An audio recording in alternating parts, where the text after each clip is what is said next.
The force, pulling truth to the ground. Apples don't fall sideways, we orbit profound.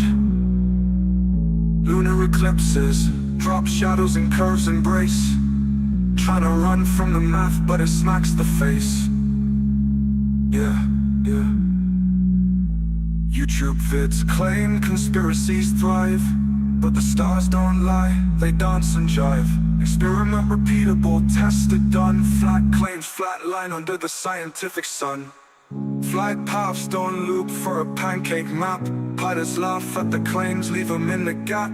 Gyroscopes hum truths, keep the planes aligned, while flirts play jigsaw with a missing mind.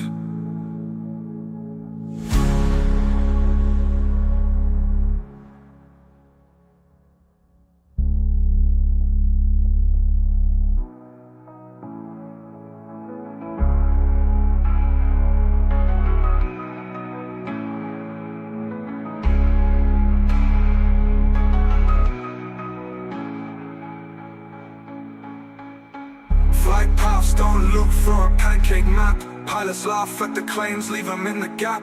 Gyroscopes hum truths, keep the planes aligned, while flirts play jigsaw with a missing mind.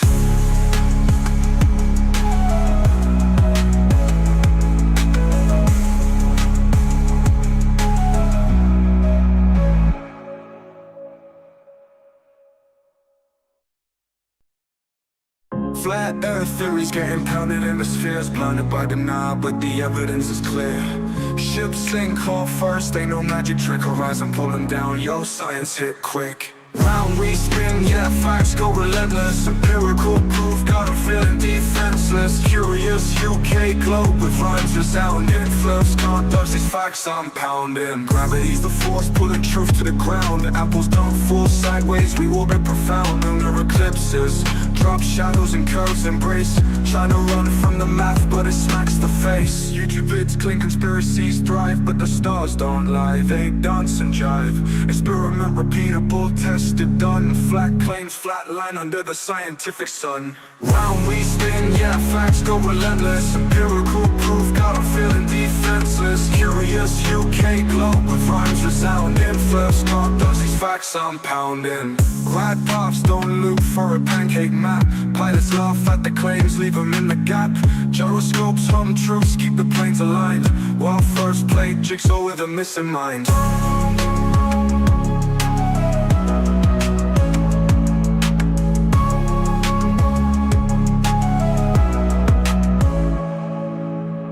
Glide paths don't loop for a pancake map. Pilots laugh at the claims, leave them in the gap. Gyroscopes hum truths, keep the planes aligned, while flirts play jigsaw with a missing mind. Round we spin, yeah, facts go relentless. Empirical proof, got 'em feeling defenseless. Curious UK globe with rhymes resound. Influence, can't dodge these facts I'm pounding. First, can't dodge these facts I'm pounding.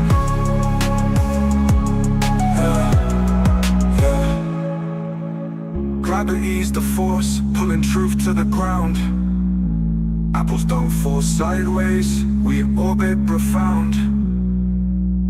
Lunar eclipses, drop shadows and curves embrace. Trying to run from the math, but it smacks the face. Yeah. YouTube vids claim conspiracies thrive, but the stars don't lie, they dance and jive. Experiment repeatable, tested, done. Flat claims, flat line under the scientific sun. Flight paths don't loop for a pancake map. Pilots laugh at the claims, leave them in the gap. Gyroscopes hum truths, keep the planes aligned, while flirts play jigsaw with a missing mind.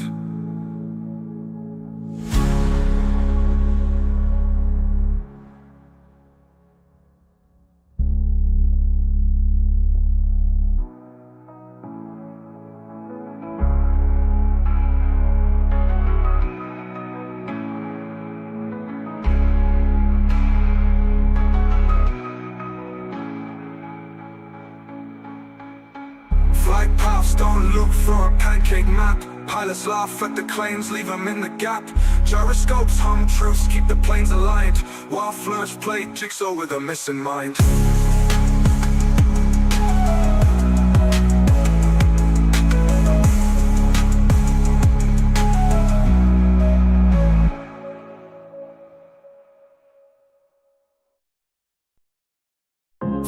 everywhere. Theories getting pounded in the spheres, blinded by denial, but the evidence is clear. Ships sink hull first, ain't no magic trick. Horizon pulling down, yo, science hit quick. Round we spin, yeah, facts go relentless. Empirical proof, got 'em feeling defenseless. Curious UK globe with rhymes just out in influence. Can't dodge these. Spinning truth round the axis, that's a fact, you're on ride. Flirts fumbling hard, trying to run and hide. We got that gravity pulling, you just drifting through. Science slaps empirical, stick to the glue.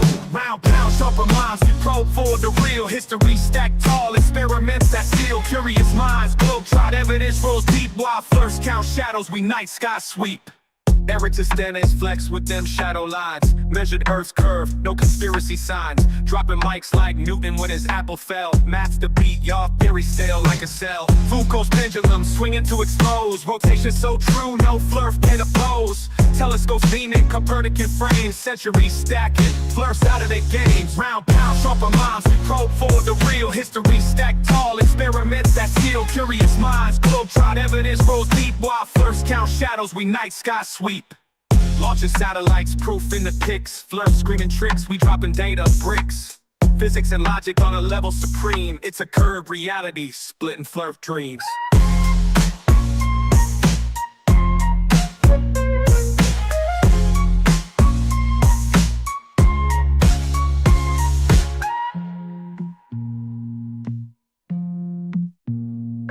Launching satellites, proof in the pics. Flirts screaming tricks, we dropping data bricks.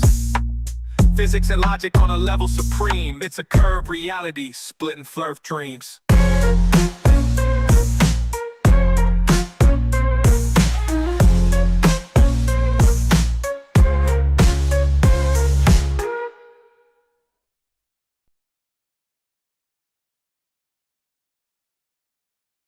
The late start, honestly, I got distracted. I had something to do, so I put the stream back. And then I was sitting here having my dinner, and I got distracted by Mikey Smith freaking live stream. He's live streaming right now, and I got fucking distracted. So, and I was winding up Matthew Akeem, who eventually stopped talking to me because I was asking questions that he simply couldn't answer. I mean, making lots of different claims. It was actually quite funny. Yeah, I just I suppose I kind of got distracted a bit, looked at the time and went, oh crap. So I was already 10 minutes late. So sorry for getting late. But here we are. I'm on later than I normally am for even Wednesday. I might try and make it a little shorter stream. We'll see. You know, I always say that and then I end up going for 3 hours. I got stuff to do tomorrow, but hey, you know, we'll see. What could be hell he was distracted with? Oh well, he was. I was watching the beginning of the stream. I was sitting here eating my dinner. I thought I'll have a bit of dinner because I had to go out and get dinner. That's why I came on late. Because they'd ordered some takeaway, and then I was eating it, and I went back to the beginning because I knew he talked about his lawsuit. I thought I'm interested to see what he's up to here now. I have kind of looked a little bit into it because I was thinking something's not right here. Yeah, it's you know, the more I've looked into it, thought about it, the less likely this is going to go very far. Hey, how's it going there, Mikey? Max, how's it going? Slow Sanchez talking about slow Jamar. Yeah, that is what we're going to be covering here. We're going to be covering a little bit of Bro Sanchez, or as Max has put it, slow Sanchez talking about the Lord Jamar, or probably more like Lord Jamar, because I don't think he has anything in his head except for maybe a big hunk of fat, because he's pretty stupid. I don't know how much I'll be able to stand Bro Sanchez, because he is so fucking stupid. I think I got about maybe 20 minutes into his the stream and I watched, and it was that much derp. I was like, oh, I had to stop it going, whoa, hold on. There's a lot of shit coming out here, and I looked at the time, went 20 minutes, like, holy crap. I'm not going to make it through this. This is a 4-hour live stream. I'm not going to make it through this. I don't. That's a challenge. I want anybody who's in the debunking community to make it through a full Bro Sanchez live stream without needing some therapy. He calls slow Sanchez. You know what? Yeah, well, it's probably not too far off. And then slow Sanchez talks really fast, but there's not much going on up there, is there? So, now I did want to kind of I don't know. Well, so I looked into Mikey a little bit, and I realized that there is laws in Canada for the fact that if it's a frivolous or how do you put it again? Crap, I need to look it up. It was how the term went. Pretty much a frivolous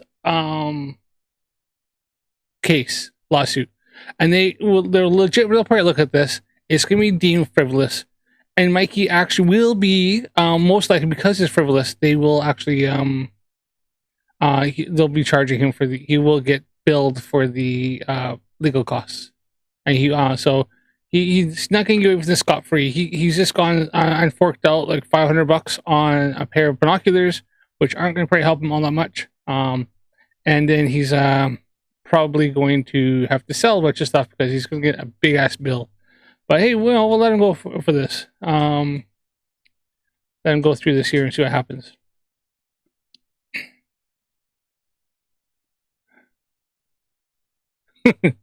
Yeah, I think Slow Sanchez is like taking 3 intervals before going to bed or something. I don't know. Maybe like if you've got like the cheap stuff off the off of Dodgy Dave off the corner. Hey, Real Cygnus, how's it going? So what was that? How did that get put again? Okay, like that. I want to just bring it up here.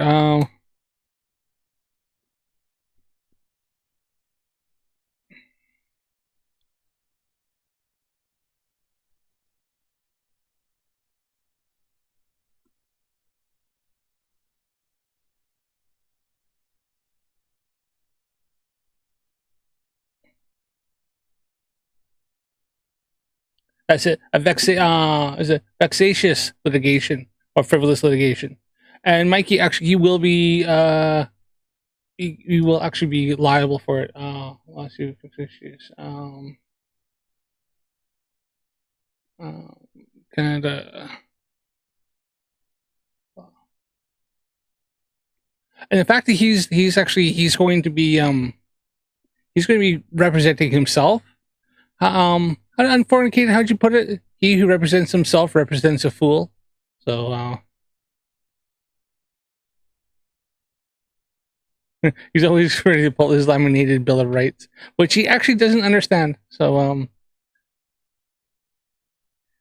he won't pay. He knows the Canadian rights to be Canadian in Canada. Yes, Bill Mikey is. Well, that's not. Yeah. If they bill Mikey, he'll still be the government paying it since he lives off the government. True, but he'll have less of that government money for him to use to buy $500 binoculars and drive hundreds of thousands of miles in his Subaru Outback, whatever the heck is called. So has a fool for a client. That's the one. He who represents himself has a fool for a client. Especially Mikey Smith. Come on, I mean, he can't even get the paperwork filled out correctly. How the hell is he going to sue the Canadian government? I mean, come on, really? So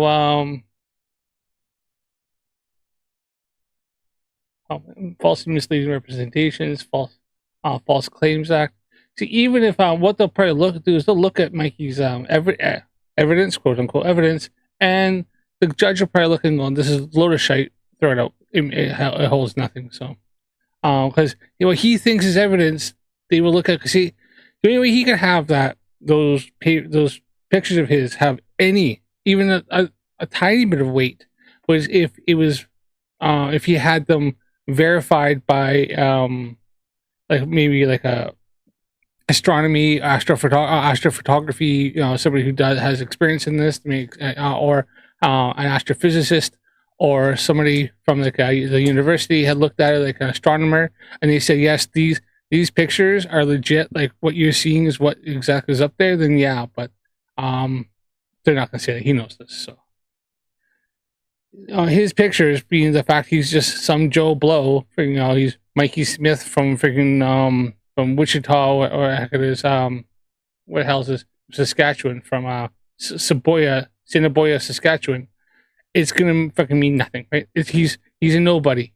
He's an ex-truck driver who now lives on benefits. They're gonna look and go, he's bored. He's freaking pointless. So I actually meant to have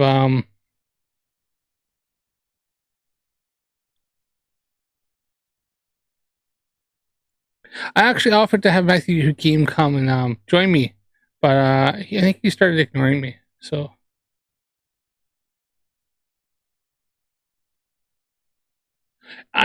well, real sickness. I think will probably happen, and this is only me just kind of surmising. Is it'll probably, once he's filed it, it will go filed and get filed into probably a court clerk, or somebody will look at it, and then it'll be deemed as a frivolous, lawsuit, frivolous or vexatious lawsuit, and he'll probably get it back going. It's been thrown out. Like, it's just the case has been dismissed. It's thrown out. It's a frivolous lawsuit. You have nothing. And then if he keeps doing it, it'll actually be deemed as a, I think as a, it'll be deemed as a, what the hell is the word again? A fictitious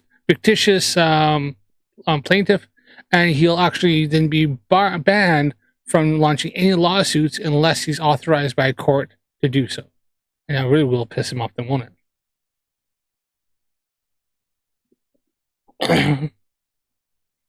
No, you'll never get in front of a public forum. No. I said, well, I looked a little bit into this. Didn't take very long. It'll never even get close. He thinks he's going to go to trial and stuff. It'll never get close. I know Mikey says he's going to be phoning up the Canadian Space Agency and try to get them to send pictures and stuff like that. What the fuck's that going to do? Nothing.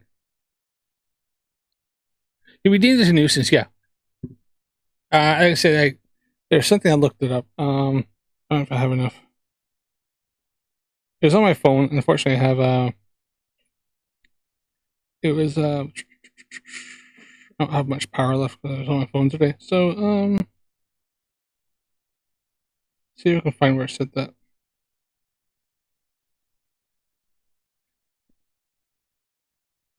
Oh yeah, just by the way, quickly, just anybody who knows, like, we watched this, as Unfornicated mentioned, and I'm gonna mention, obviously he's doing the Critical-Stream-Athon coming up in the first weekend of September.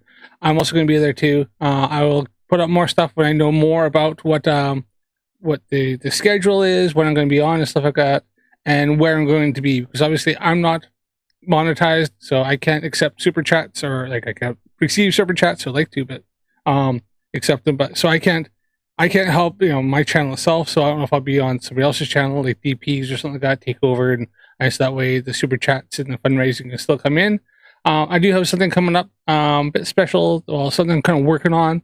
Hopefully it's good. Hopefully people like it and enjoy it. I'm going to do more into I dive more into a little bit of some science stuff. Something I've always bring up the flat earthers, and so far they've tried. A couple have tried to say something, but this makes absolutely no fucking sense, and it's just stupid.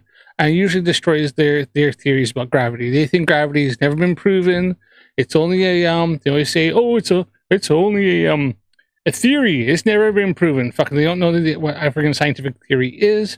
So one of the, I think it was one of the third and last experiments that proved general relativity and verified Einstein's field equations, and verified Einstein and his theory of general relativity, and that would be the Pound-Rebka experiment. So I'm going to kind of dive more into that. And it's Pound-Rebka is when it was done in the 19.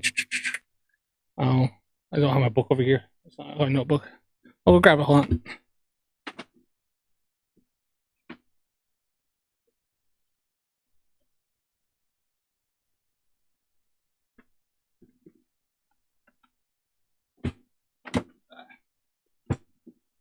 Sorry about that. I should have it with me. I actually left it over there.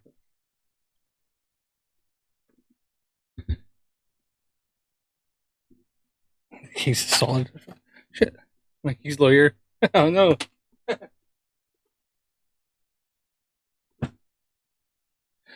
Mikey's lawyer. Mikey said he doesn't have a lawyer. Mikey lied. I stick on reputation. Oh dear me. So the pound replica experiment, which was started in 1959 and happened in 1960 a few times. I mean, they did it, repeated it several times, and then went into later on. There was something called the pound Snyder experiment, which was they improved on the pound replica experiment, and then there's other experiments and stuff that were done in the 1970s and thereafter, which verified the findings of the pound replica experiment. I had to deal with gamma radiation and redshift, gravitational redshift. So I'm going to kind of go deeper into that a little bit. What research I've found, it's always going to be layman's terms and layman's, and I can't get into the equations and like deep into the physics, unless I can somehow get a physicist on, you know. I might try that. I know somebody. I don't know if you could do it, but I have been talking a little bit to Dr. Blitz, who's a theoretical physicist. I think he lives in Germany right now, but he's from America. And I might ask and see if he'll come on, because I think that'd be pretty cool that he maybe can explain it, at least explain it for a little bit, and kind of get to some explanations and stuff. But we'll see. I'll put it out there. I'll ask if he's interested. But I know he's a busy guy. He obviously teaches. He's a physics teacher in university, so he may not be able to do it. As well as he runs a YouTube and a TikTok channel. So, and I'm only tiny compared to him. So yeah. But all right, I've been waffling on way too fucking much, and shit, I'm not even okay. So yeah, I might cover the Mikey stream on Friday, or we'll see some of the bits come up. I was going to look at them a little bit here, but piss on that. I'm not going to do that. Okay. So what I'm going to do here, so I can get out of this. Come on. Right, I'm going to see if I can bring up my history. That's what I need. We're going to get into this Lord Jamar and Bro Sanchez. That could be the issue. Right, so we're going to go back to the little bit beginning. So this is a live stream that Bro Sanchez did a couple days ago, 11 days ago. Let's go over to that. Oh, I don't have that up. Hold on here. I don't have... Where's window capture? There it is.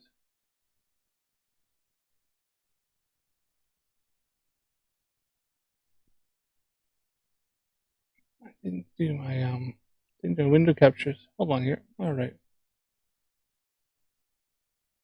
Right.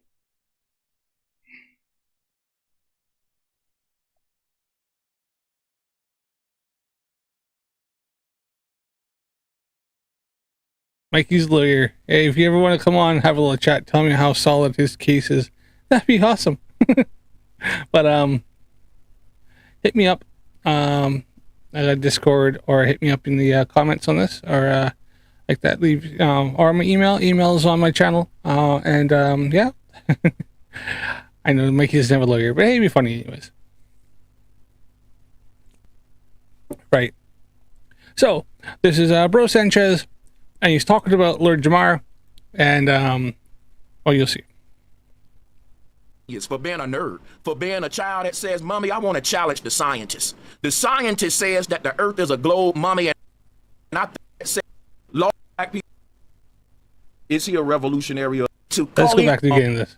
If you rock with Sanchez, the name. I don't know who's saying he's a dummy for saying that, because a lot of my people, they agree with Lord Jamar on flat Earth, but they don't agree with him for going back to Vlad TV. Oh my God! Now here's where, see, agree with him for this. Now, if I understand right, click the link and come up, and you. All right, so he's doing a call-in show here, so there's no video, unfortunately. But as far as I know, I don't think Bro Sanchez and Vlad actually like each other, but or something. Oh, I'll have to see here. Or no, was it the I know he's talking Vlad. He said Vlad TV. I think Vlad is in Ironworks, but it's not. That's not it. He's talking Vlad TV is the show he was on when Professor Dave absolutely freaking wrecked him, and he lost his shit, which was funny. That was a good video. Check that out. Will be given time per caller to where you can come up and let us know why you think Lord Jamar is a dummy, or why you think he's a revolutionary, or you may call in and say, look, Sanchez, I'm in the middle on this one.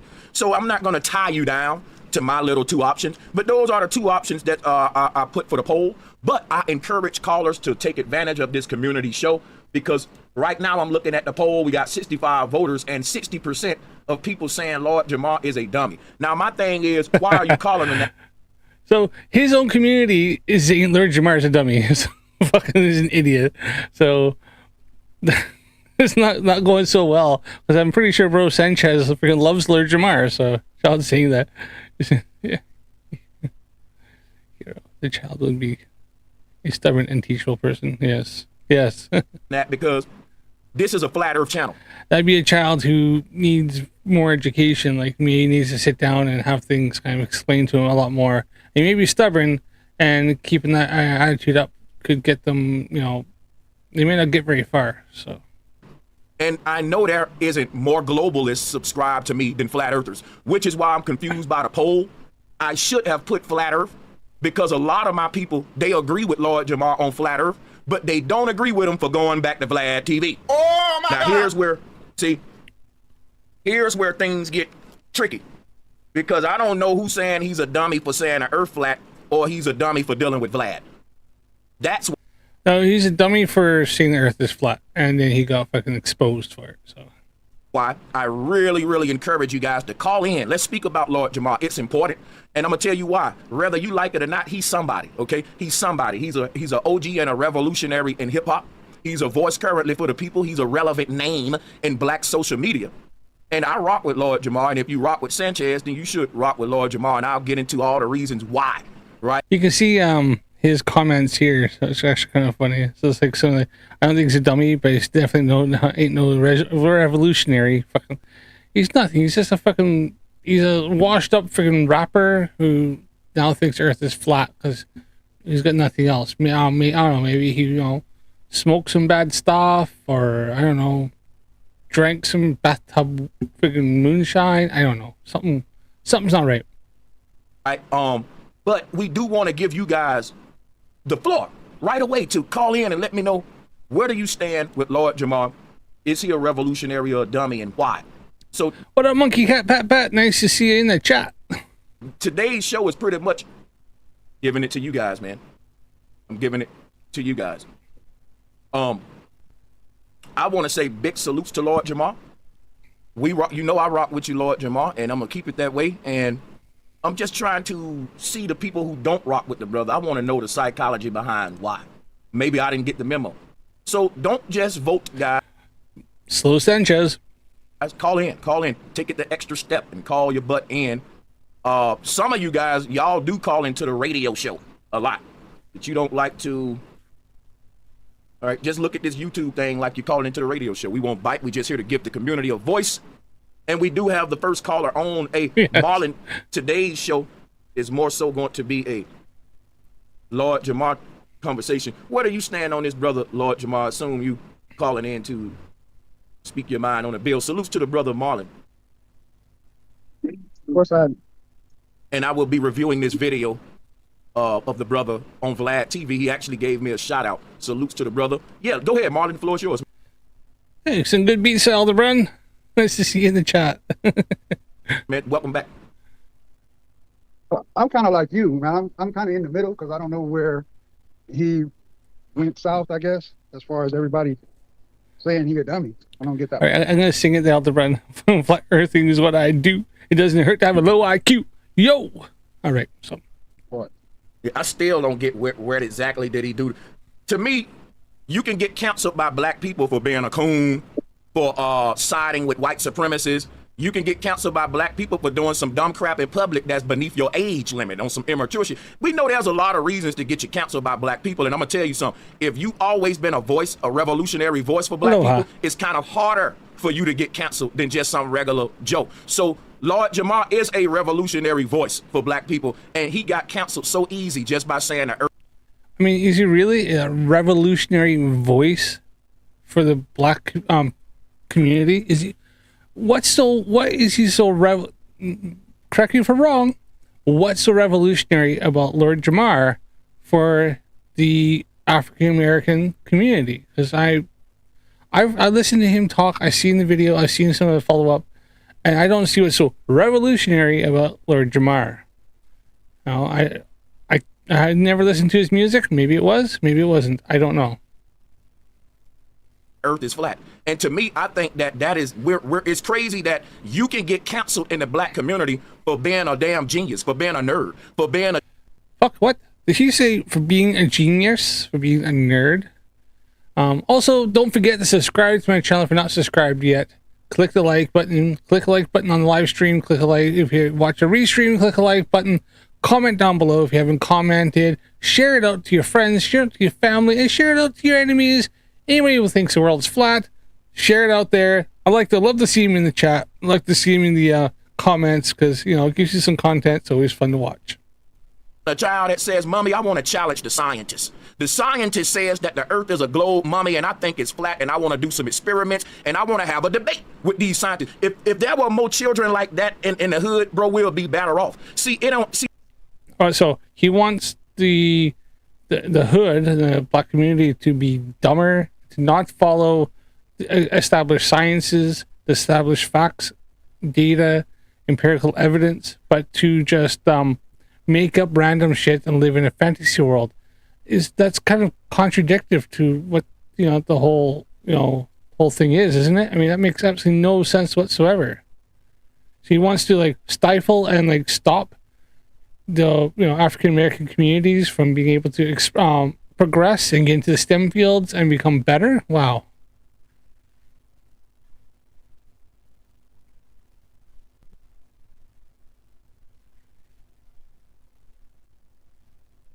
Yeah. See, the thing is this right here, before we even get to if the earth flat or not, because it is and it can be proven, but most folks don't prove. No, we can't. I've been asking for 4 years, 5 years now. Every single time I see a flat earther, I ask for empirical evidence of the flat earth. And not a single one has ever gave it to me. The best they can do is, it looks flat to me. I mean, it looks flat. And water level and the dirt, like,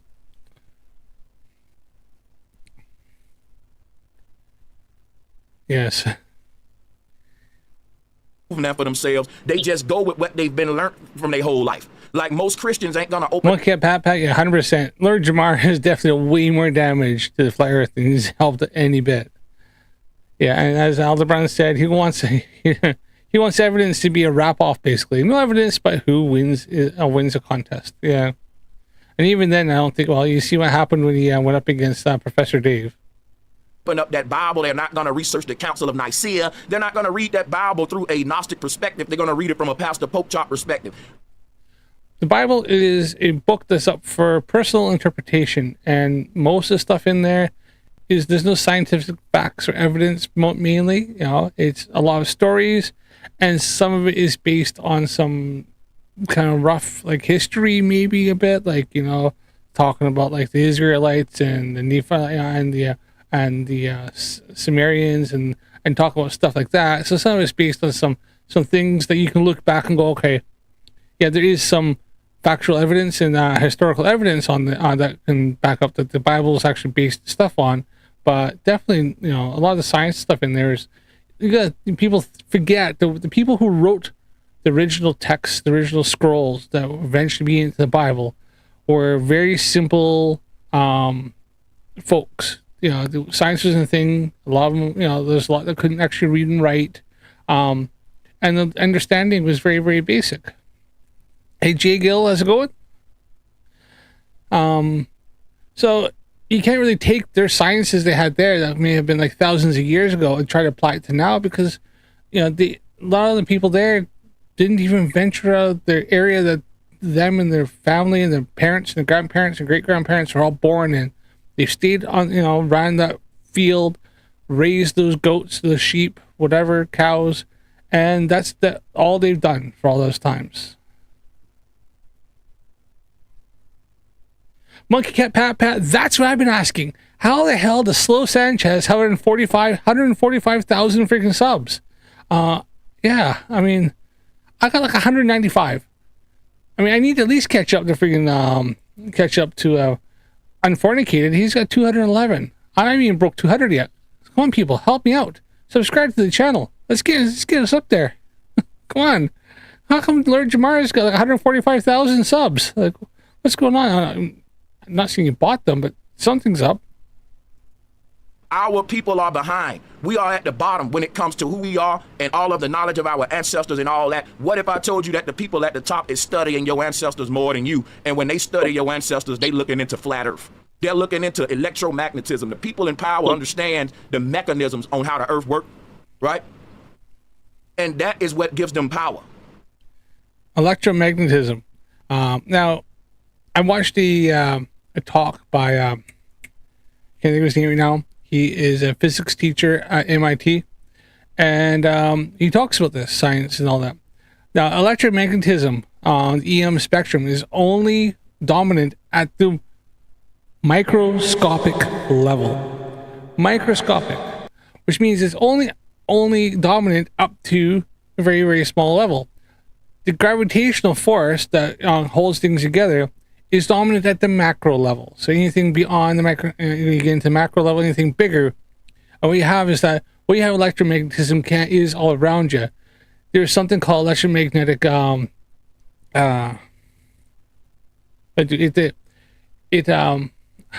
crap, what's the word I want to say? That nullifies itself.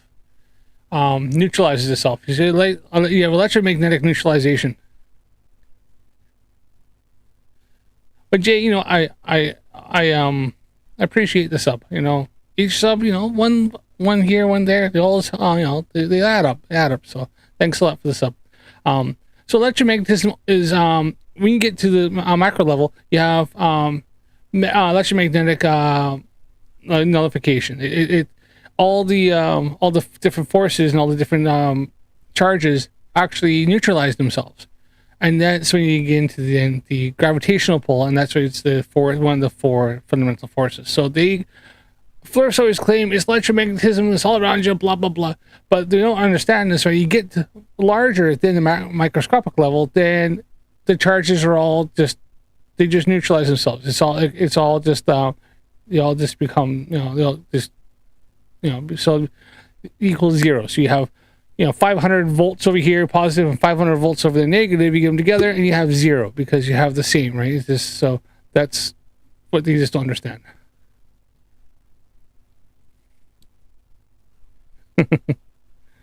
Let's back into it. And if you don't understand how, because some dummies will ask, what does it matter about the shape of the earth? That's a real dumb question. What if I told you that we're living inside of a machine? It ain't a... Real dumb. Look, most people, and flat earthers don't realize this, most people don't give a shit if the earth is flat, if it's round, if it's freaking shaped like a freaking sausage. Don't give a crap. You still gotta get up in the morning, you still gotta pay your bills, you still gotta freaking go to work, you still gotta look after your family. Doesn't matter, right? The earth could be freaking changing shape every single day, and if they don't notice it and doesn't affect their lives, they don't really give a shit.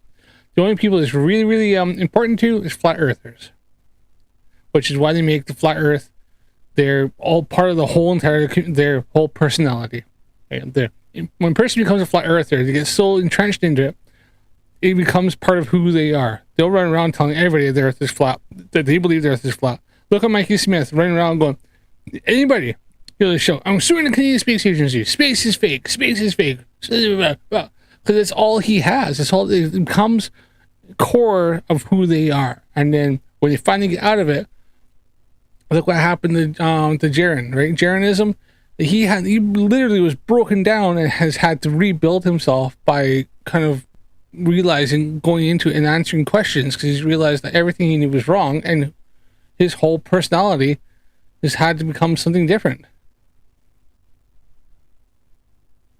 Flat earthers, unemployment, they don't work, they're unemployable. I think there's a lot of people who are on some sort of social like money, like they get, like, you know, welfare or something like that.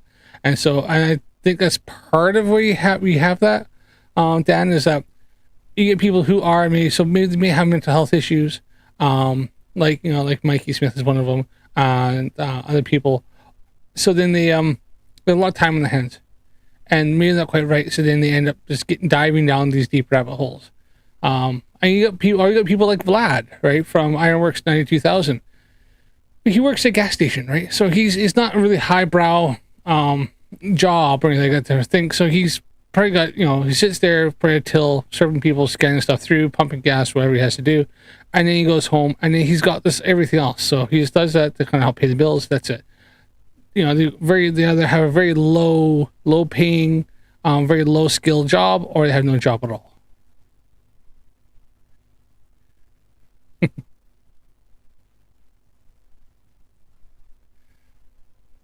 It's unchallenged experts is good because ignorance should be just as important as evidence.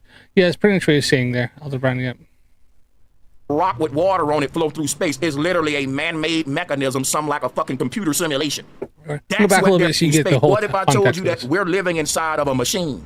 It ain't a rock with water on it flow through space. It's literally a man-made mechanism, some like a fucking computer simulation. What? Okay. So we don't live on, what do you say, a rock flowing through space. It's a man-made, it's a machine. We live in a machine, and it's a man-made mechanism. Is that what you said? Let's do this again. What if I told you that we're living inside of a machine? So he thinks we're living inside a machine. Okay, that's weird. All right. It ain't a rock with water on it flow through space. It's literally a man-made mechanism, some like a fucking computer simulation. So he thinks we live on a man-made mechanism, something like a computer simulation.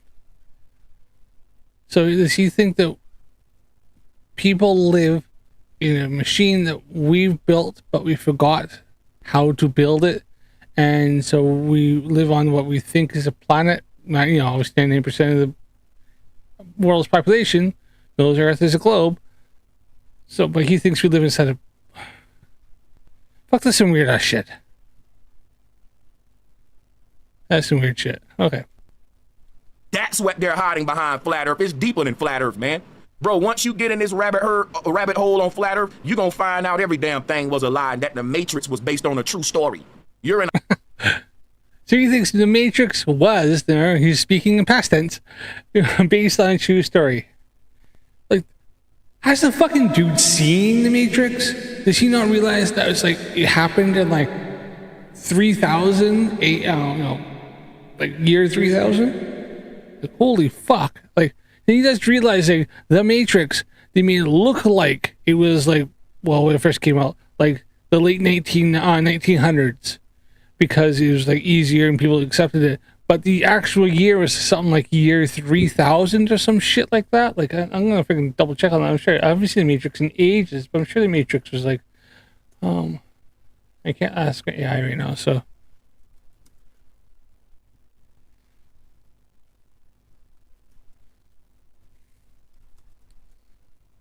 And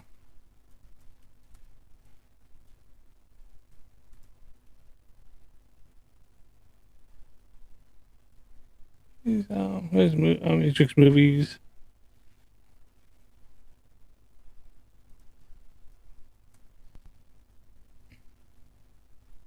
Oh, there you are. Yeah, okay. So, the Matrix.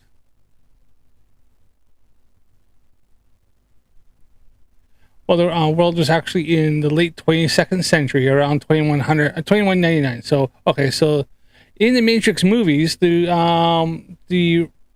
actual time or like year was around 2199. So, 100, yeah, so about 1,000 years from now. Oh, no, 200 years from now. So, yeah, because it came out in 1999 and they thought it was 2199. So,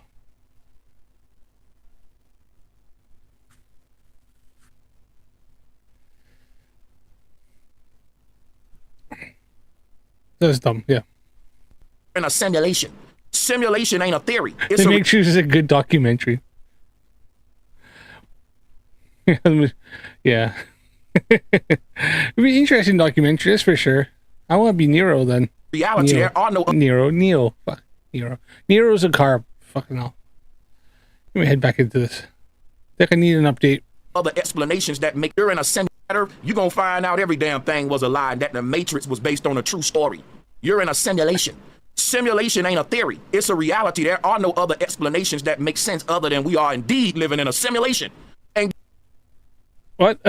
Fucking hell. See, you know how fast the word like what? I'm 7 minutes in and the derp is just so fucking fast. It's so quick. Boom, boom, boom, boom, boom, boom, boom.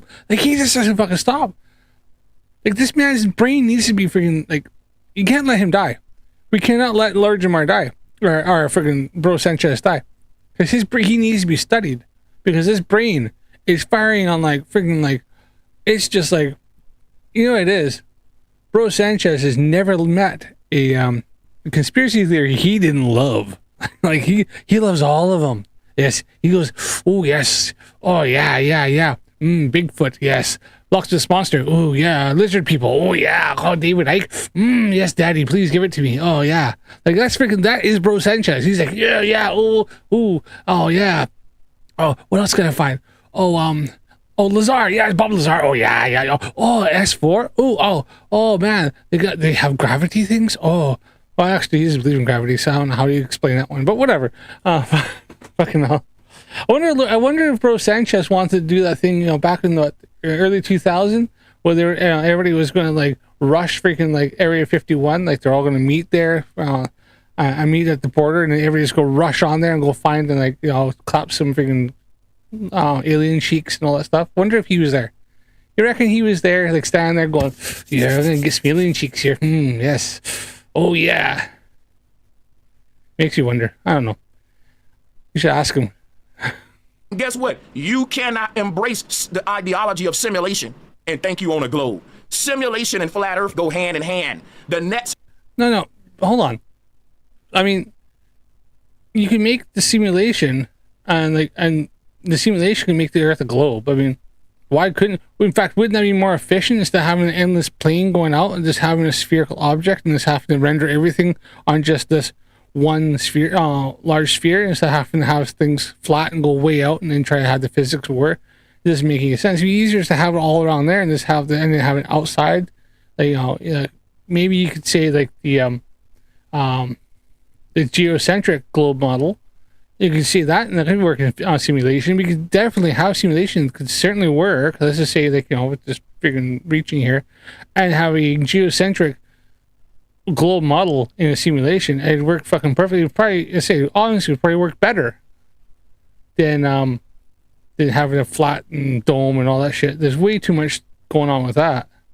Be less processing power, I think, but I could be wrong. I'm not a programmer. I mean, I'll ask my daughter. She does programming and stuff. Phase of humanity's awakening is to realize that the world around us isn't the base reality. You're literally in a matrix.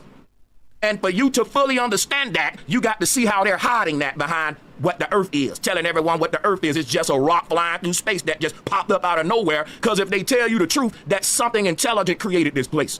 And there's a purpose why me and you here. They don't want.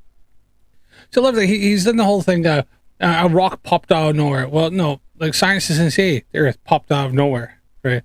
They explain in great detail about how the Big Bang, which technically was an expansion from all matter into a single point, expanded out. Right? We discussed this for last live stream. We were talking about this when they're discussing all the shit with Nathan Thompson, and then how then different matter and different gases and different elements eventually started to collide and dust and stuff like that, and everything kind of started accumulate, and then as things came together and started kind of colliding, but then some things started kind of sticking together for more and more stuff was drawn to it. You got a mass because the mass, and then obviously everything was moving around from the expansion because you have one of the basic laws, fundamental laws of physics, which is object motion stays in motion, right? Going around, that's acted upon by a separate force, blah blah blah. Eventually got together. We had the Earth, right? Earth was formed by all the stuff coming together. Shit like that, freaking right. But then he says we're created by something. But what created us? When you think God, okay, where did God come from? Don't know. Who created God? No one. So then you believe that something could come from nothing, right? So they claim we can't, but they can. They can have something come from nothing. They can create stuff from nothing. God created the Earth. How did you create the Earth? Well, he just created it. So he made something from fucking nothing. Makes no fucking sense.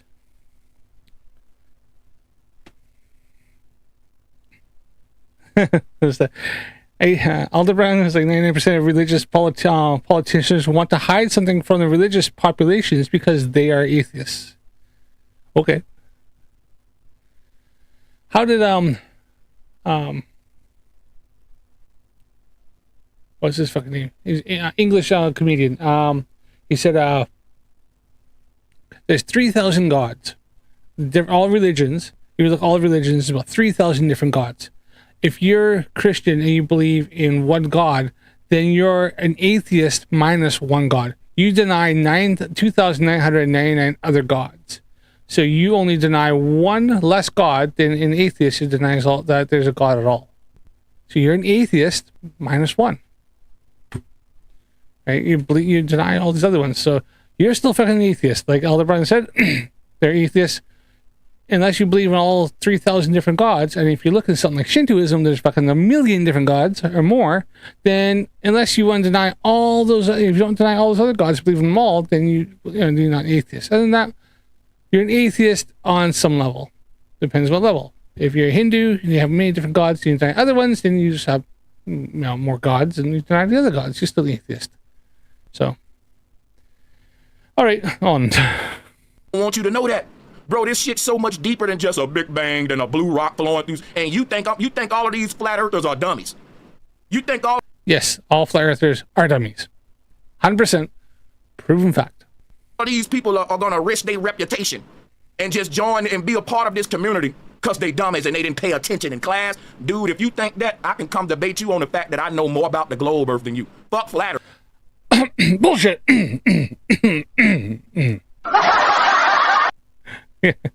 Yeah, I fucking highly doubt that. If you think I'm slow and I'm dumb for saying the earth flat, I bet you if me and you took a test on space and science, I will get a higher score than you. The average person that's battling the flat earther don't know their globe model better than a flat earther. That's bullshit. Bull fucking shit.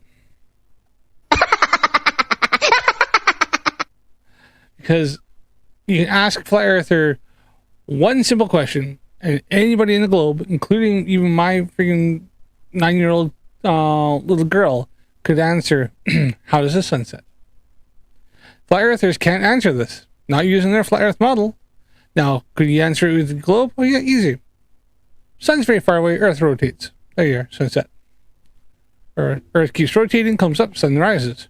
Flat earthers can't fucking explain this shit. Can't make it work. Aldebaran, good point. Aldebaran makes a very good point. How is he gonna fucking beat somebody, a regular person, about space when freaking bro Sanchez can't even fucking speak English? English is his first language, and he's fucking that up. Like, holy shit. says a lot. Because if the person that's saying the earth flat know your model better than you, then what did they learn about your model to make them say this shit ain't real? They lied. They didn't learn anything. They denied everything. See, what you have then, I think most flat earthers aren't flat earthers. They're globe deniers. They can't prove the earth is flat. They always claim they have no model, but they deny everything in the globe. If you get into debate with the flat earther, they would try to turn it and spin it to start denying the globe. They'll start saying, your globe can't do this. Your globe can't do that. I don't believe it. Your globe is silly. Your globe is dumb. The globe doesn't make any sense. Blah, blah, blah. And that's, you watch almost 99% of the flat earth debates, it always goes into, they start denying the globe. The globe doesn't make sense. This doesn't work.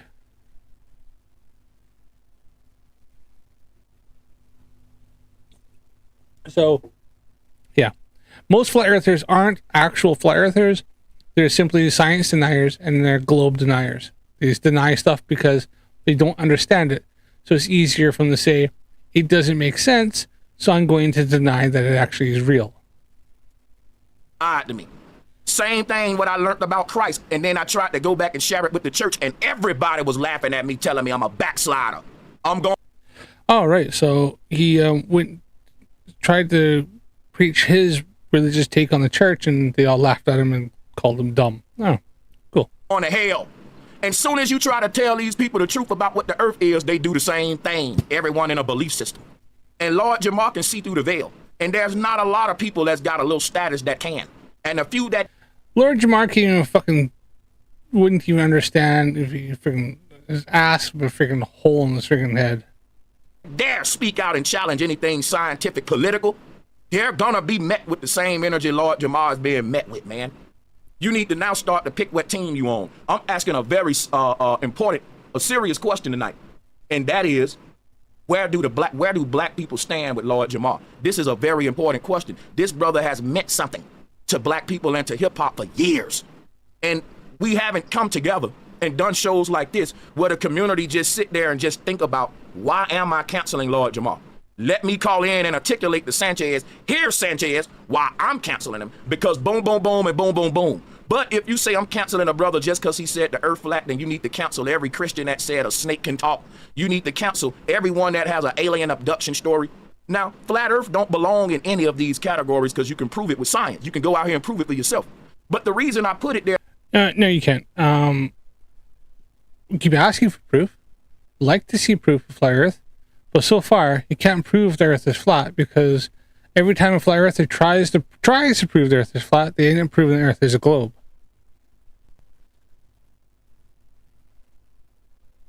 Yes, 100%. Dunning-Kruger, yeah.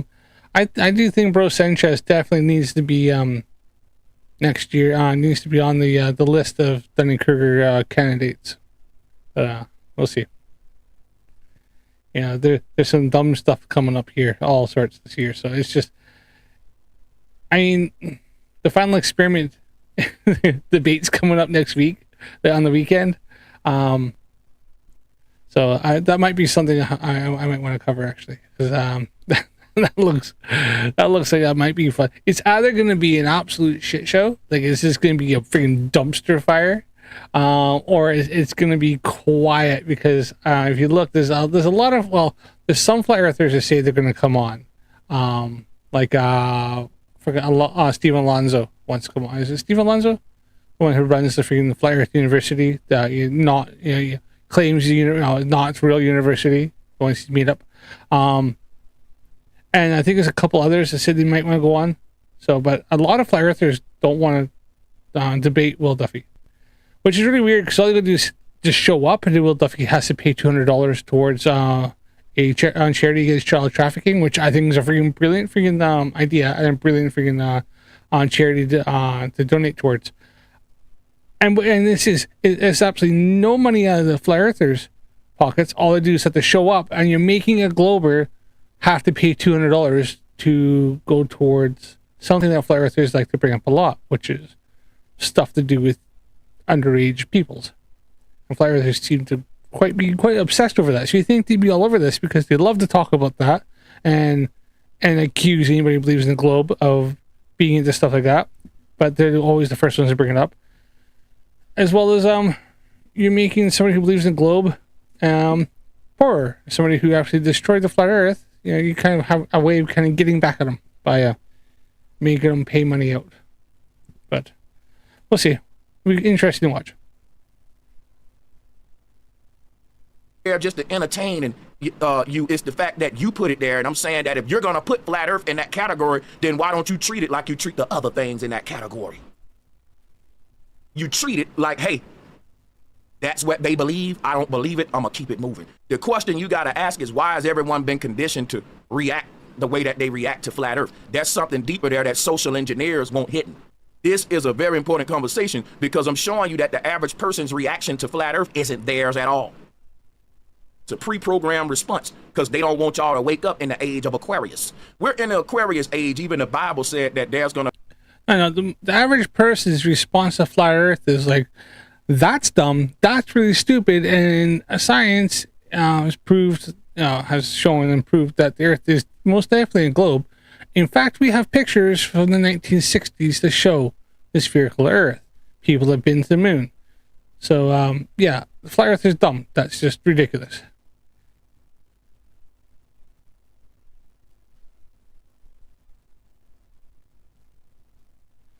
Yeah, exactly, Aldebaran, yes. It's, what Duffy's exactly what you're saying that Duffy's doing. He's exposing the flat earthers for the fact that they're all about is denial, like you said, as you said, and he's helping in charity, but he's also exposing the flat earthers for the fact that they claim to want to be this and they're good and this and that. So he's going, look, come talk to me and I'll give $200 like that. Come defend your flat earth. What's more important to you? Not looking like a freaking weird dummy on YouTube, not look like a dummy and protecting your flat earth or protecting your delusional ideology, or come on there, talk to me. You might look like a bit of a dummy, but you're going to help a charity. You're forcing Duffy to give you're going to make me give a charity $200 for you to come on and look like a weirdo for an hour or something like that. You know what? I think that's pretty good. I'd probably do that. If I was like somebody said I'll definitely give money to a charity, come debate me, you probably look like a muppet for a bit, but hey, come on. I'd be like, I'll come on for a good cause, and okay, I may look like an idiot, but I'll just sit here and go, you know what? I went on, I had a laugh, I tried, I look like a freaking, I look like an idiot because I knew nothing about the subject, but yeah, I raised $200 to go towards a good charity. So whatever, don't care. I'll learn. So,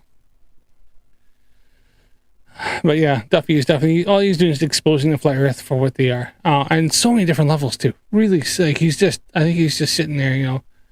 I'm glad he's on our side because it's actually a bit diabolical what he's doing. Thinking about it, I mean, he's really exposing the flat earth community. It's crazy.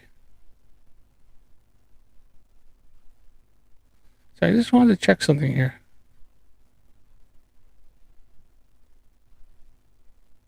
Craig McNeil's on live. No wonder he usually doesn't normally do Wednesdays. Gonna be some hidden knowledge that's been hidden for years that is gonna return to the earth in these times. It said all the hidden knowledge that was hidden for ages will return. Guess what? The hidden knowledge that's been hidden for ages? Flat Earth. Flat Earth literally been suppressed for ages, and it was the #1 spiritual system on the earth. The people who built the pyramids were flat earthers. No, they weren't. Well, not really. No, actually, they weren't.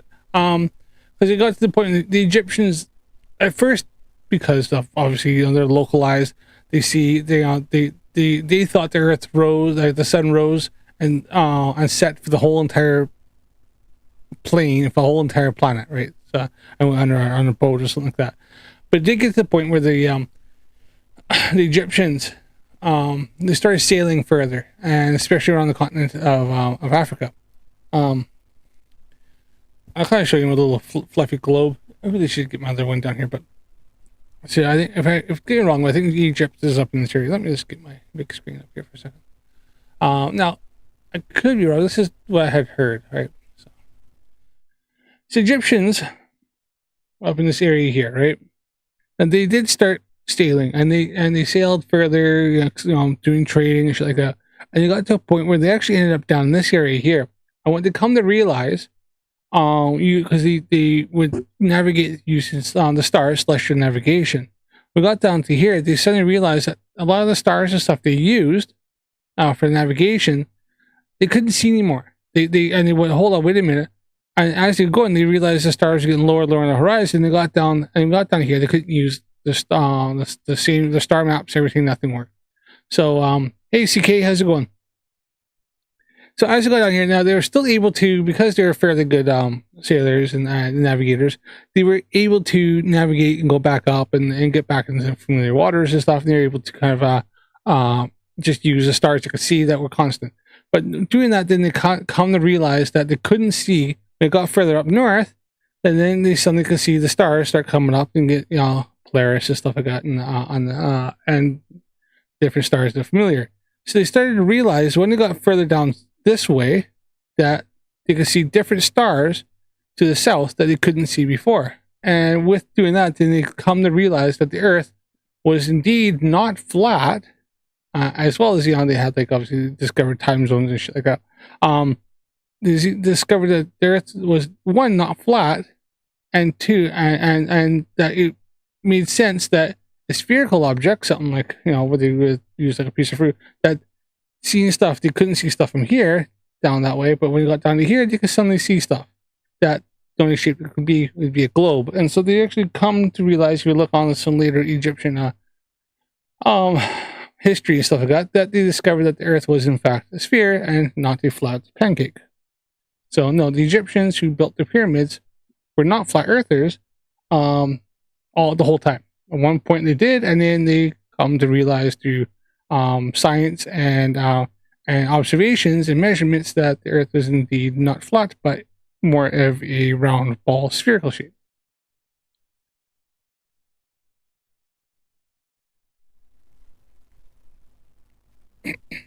The architecture they used in the pyramid's construction was based upon flat Earth cosmology.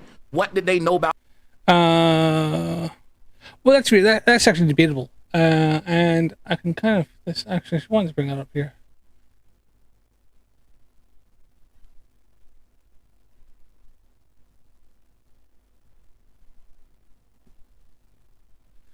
Look, I don't know, Dan, if you don't want to feel like doing some recording, buddy, and, you're just not into it, just don't do it, bud. It's your channel. Do what you want. I meant to actually put out, I got a few videos I have in the works I keep meaning to put out, but I've just been that busy, and there's a lot of stuff going on right now with, we're getting ready for the funeral for my mother-in-law. I was just talking to a venue today about doing the memorial service, like afterwards. So we'll have the funeral, and then we're going somewhere and having some food and stuff. So arranging that. Wife's been busy getting things ready for that. So tomorrow we're out with the mother-in-law's. Okay, we're kind of going through her place a little bit. Gonna get some clothes that have her, and stuff that she dressed in for when she's finally sent on, as well as we're going to go over the house a bit and kind of have an idea what we're going to do for next week. We got to clear it out and what people want, stuff like that. So yeah, so it's been busy. So I get you, Dano. Don't always need to do it, buddy. Life does get in the way, and sometimes we just need to take a break.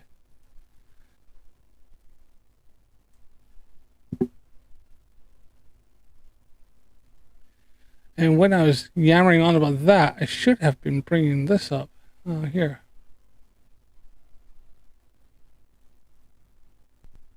See if I can find that short one. What is going on here?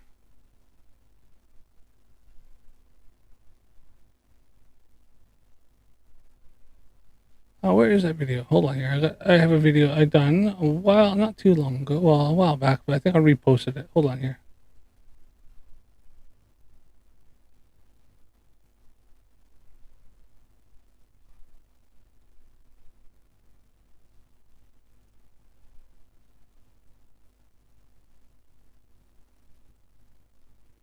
Use this area. Talking about the Egyptians, his claim. Now, I'm gonna find out, where is that? I have a video on that.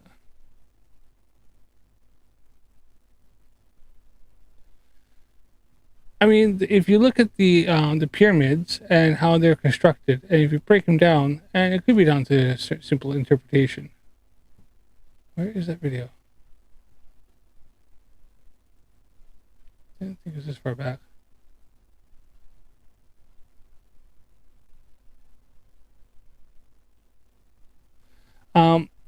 Some of the things actually do prove, show that maybe the Egyptians knew the Earth was a globe. But there it is.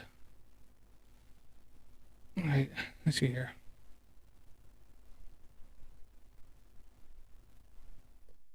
You check this one out here.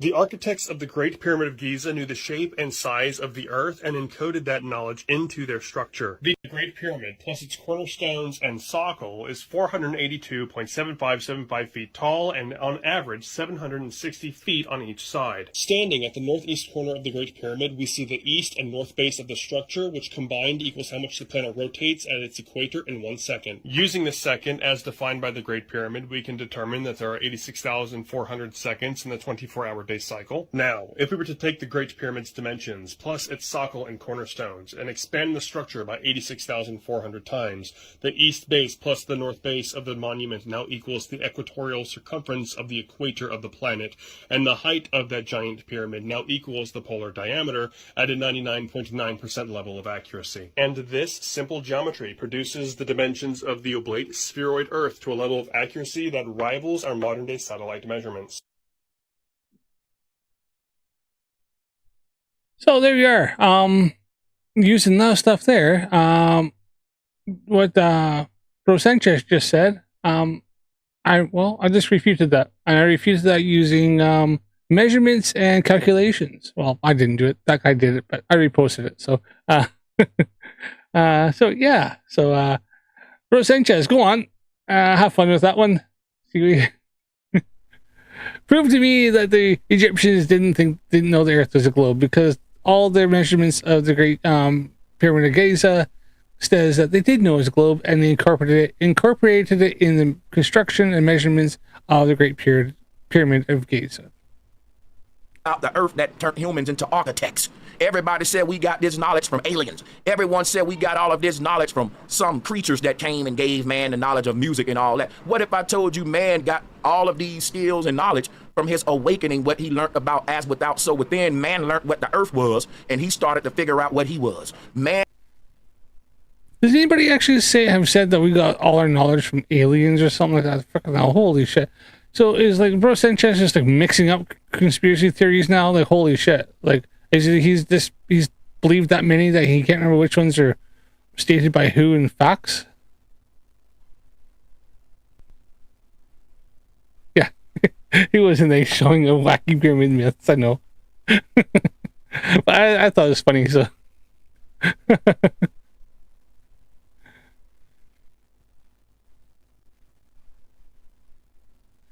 Yes, I know. Freaking Lord Sanchez is a POS, and he did do that, as well as so did Matthew Akeem. Matthew Akeem stated something like that too, didn't he? Just so he didn't have to debate MC Toon.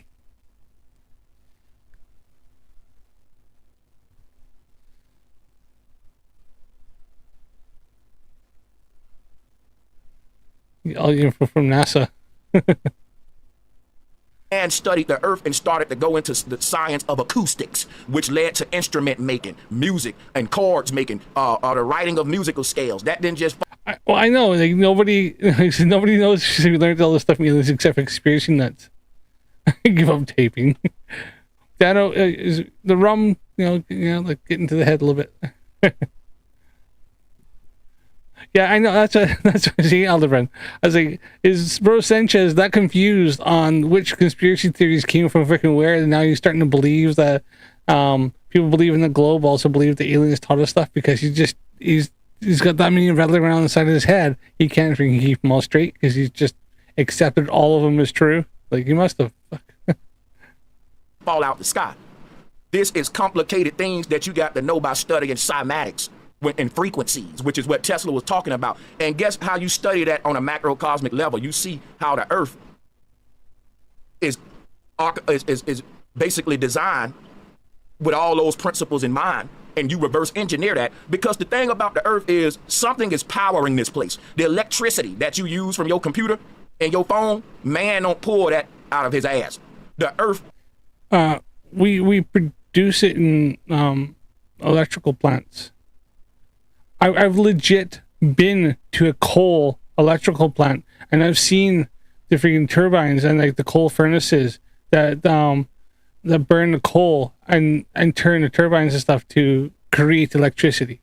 Like, I've actually fucking been there, seen that, done that. I had a big chunk of coal for years in a container in my bedroom as a kid. All the I know humans created music 100%. Like humans created musical instruments. Started out with like hitting stuff on like a hollow log or something like that. Stick, hollow log. Made, depending where you hit it on the log, made different tones. Boom, boom, boom. Before you know it, making music, right? Drum, freaking stretch some skin over something like that. Boom, boom, boom, like that. Oh yeah, that's nice, right? String, bit of cat gut stretched out on a stick. Boom, oh look at that, basic freaking bass drum. Right, for flute.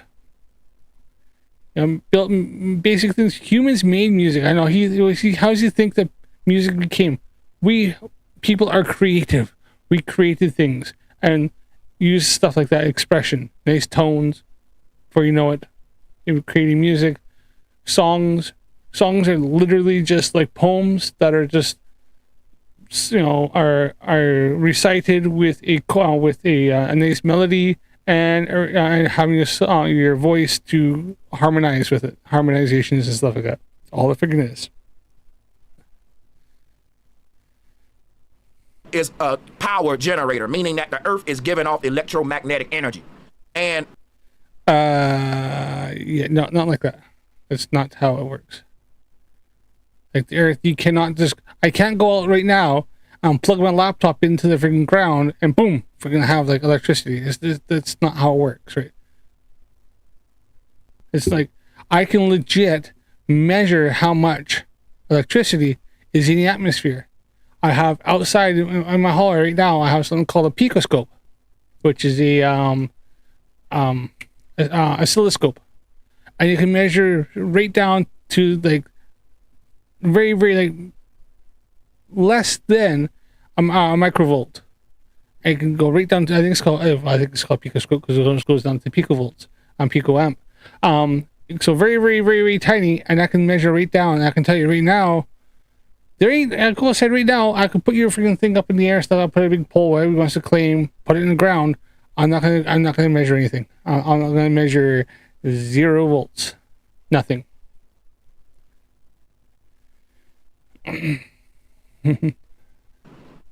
that debunks the idea that the earth is just a chunk of rock flowing through space with water stuck to it. That debunks the idea that the earth is... No, it doesn't. Just because you said so doesn't fucking debunk anything. You just can't say the earth is electrical. Prove it. You need to show proof. Evidence. Show us. Fuck if I know you can't. Like I said, go get an oscilloscope. Show me measurements.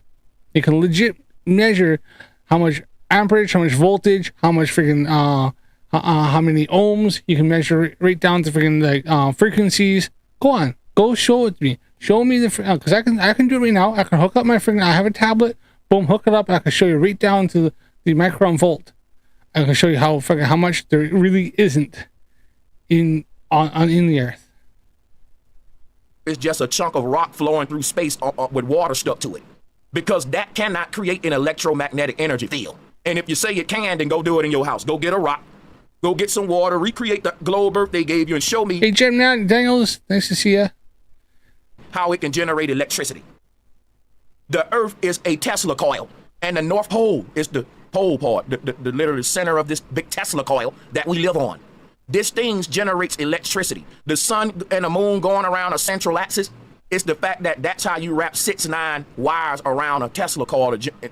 When you start to study how the Earth is made, you start to realize, damn, we live on a big Tesla coil, and that Tesla coil is creating an electromagnetic energy field that we call the firmament dome. I don't think he knows how Tesla coil works. Howdy. I don't think Lord Jamar has a fucking clue how Tesla coil works. Now, I am going to be 100% honest with you. I wasn't 100% certain. I've seen Tesla coils and stuff like that, and I knew obviously they build up and it's a lot of voltage comes out, but it's not a ton of amperage. But I looked into it and realized, holy shit, it's a lot like kind of a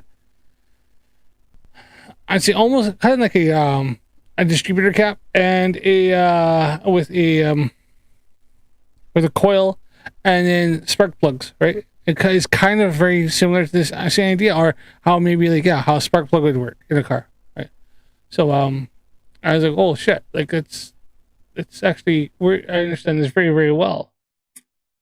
Now here, I'm going to show you a little graphic. I think this is from something called livescience.com, how a Tesla coil works, infographic. So here's a Tesla coil. Named for his inventor Nikola Tesla, the machine transforms energy into extremely high voltage charges, creating powerful electrical fields capable of producing spectacular electrical arcs. Besides, the lightning bolt shows so they can put on. Tesla coils had very practical applications in wireless radio technology and some mechanical devices.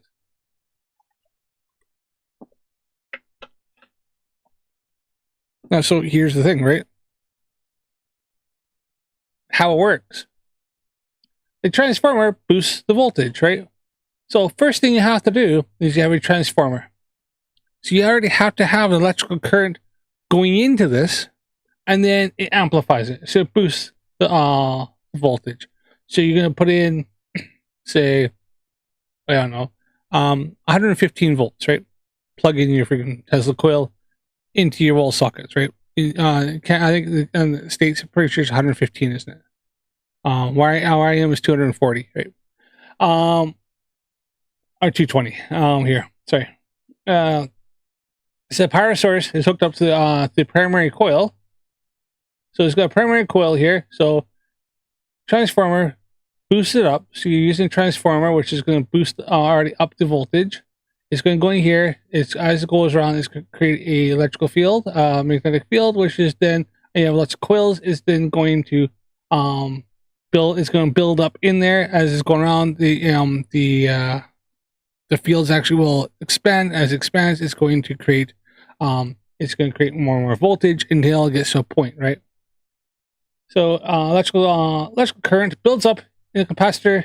The power source is hooked up to the primary coil. The primary coil's capacitor acts like a sponge and soaks up the charge. So it'll get to a point. You'll see like a field, like a magnetic field around it. Will actually get to a point. It'll build up until it can't build up anymore and can't create enough. Then it builds the electrical current like a sponge soaks up the current. The electrical current builds up the capacitor until it reaches a tipping point.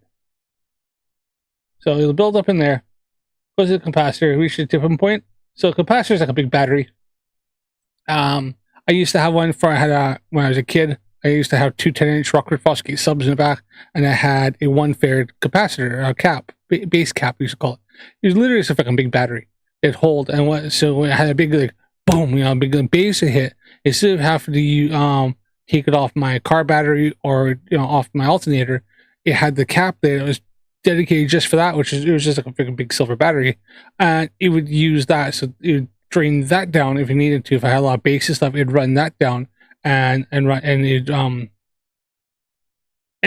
the amp. So it was nicer to my electrics, and then I could also get a big thud when I wanted to because I had the power built up ready to go. Right. So the capacitor reaches a tipping point.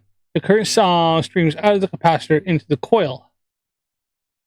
Once the first capacitor is completely wrung out and has no energy left, the inductor reaches its maximum charge and sends the voltage into the spark gap, which is essentially is a spark plug, right? So it's got a big gap there, which air acts as an insulator until you get enough built, and then it can jump across, right? So basically a gap of air between the two electrodes. A huge voltage current flows through the spark gap into a secondary coil. The energy sloshes back and forth between the two coils. So since it's back in the secondary coil, which then goes back and forth, as it's going back and forth, it's building up. The secondary coil has a top load capacitor that concentrates all the current and can eventually shoot out electricity. So he's saying this is essentially the Earth is like this, but for it to be like this, there's a lot of things that Earth doesn't have, right? For one, you have to have energy going in before eventually it's going to build up.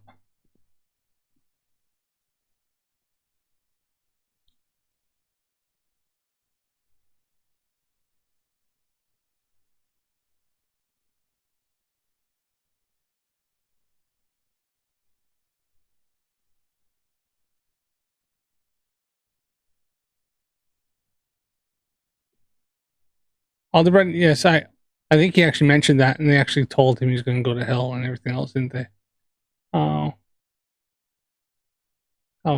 They always want to create what a gigantic Earth does, was sitting on the Earth. Yeah.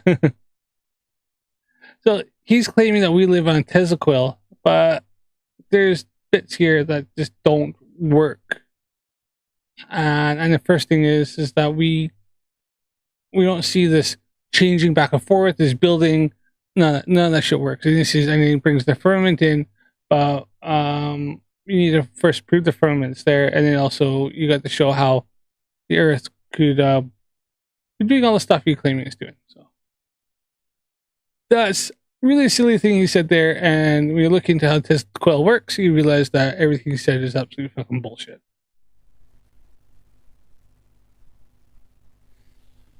The atmosphere.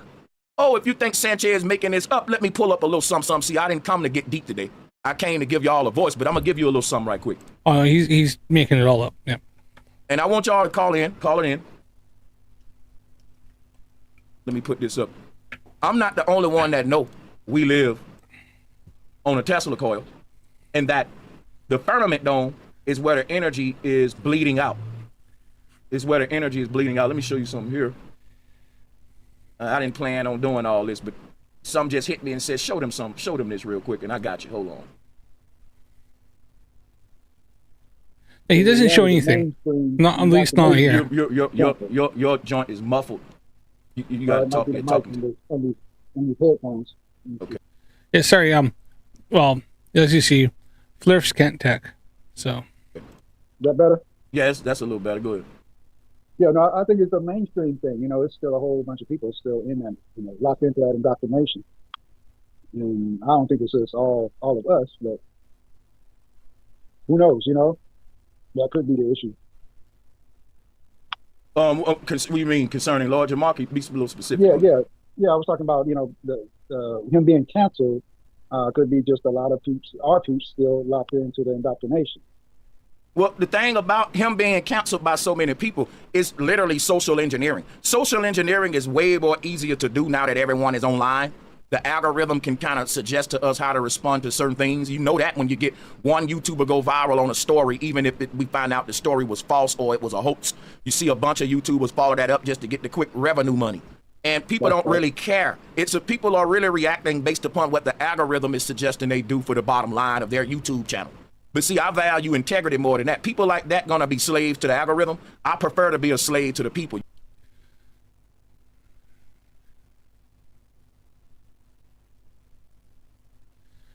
Still City, yes. As I understand it, I think how DP is trying to line it up is there's always going to be somebody streaming at some point. And he's trying to do all around the globe, and he's trying to line up different people. Like I had to fill in like a form that we all had to we filled in, and I had clicked to say what days and times I'm available.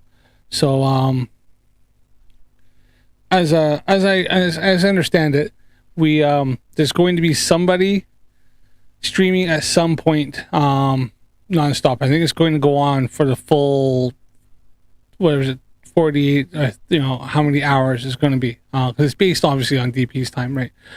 So I told them what times I'm available, days and times. Now DP debunks right now. I don't know if everybody knows this. I know Unfornicated was talking about it, and DP has been in on his Discord. He's currently moving. He had to move. He got told that his the place he lived in, was if it's flats, apartments, whatever, we're getting demolished or being you know, he couldn't live there anymore. So he had to find somewhere, and then had to pack all the stuff and move. And so that's what he was doing this past weekend. So I think he's moving his stuff, getting all settled in, getting things set up, and then he's working on trying to probably get all the stuff like situated. And so I think he's probably going to need a few days. I don't know when. I haven't seen when he said he's going to be ready. And my phone's dead, so my phone was low. So I can't even check Discord right this second. But yeah, as far as I know, yeah.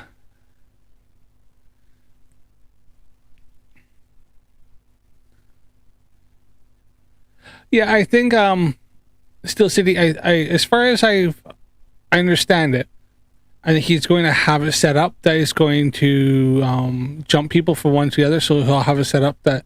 So I think like Unfornicated and I aren't monetized. So we'll probably maybe something where we'll take over. So maybe like if DP's on or somebody else that will he'll have it set up that if I'm on after FTFE, who is monetized, he can get super chats and send them on.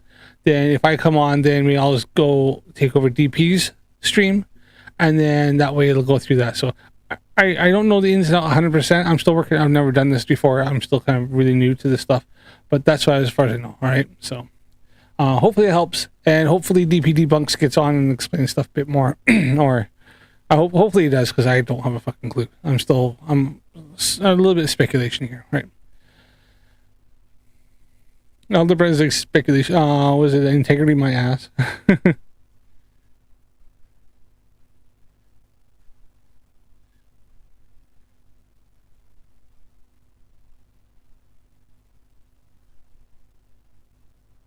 You're going to be a slave to more than that. Algorithm is suggesting they do for the bottom line of their YouTube channel. But see, I value integrity more than that. People like that going to be slaves to the algorithm. I prefer to be a slave to the people. You're going to be a slave to something. But see, the thing about me being a slave to the people, they will support me as long as I keep it real. When you say fuck the people, let me be loyal to the algorithm will stop supporting you the moment it finds your replacement. See, the people got a little bit more loyalty than the algorithm. Sorry, Steel City. Sometimes I over-explain shit a bit.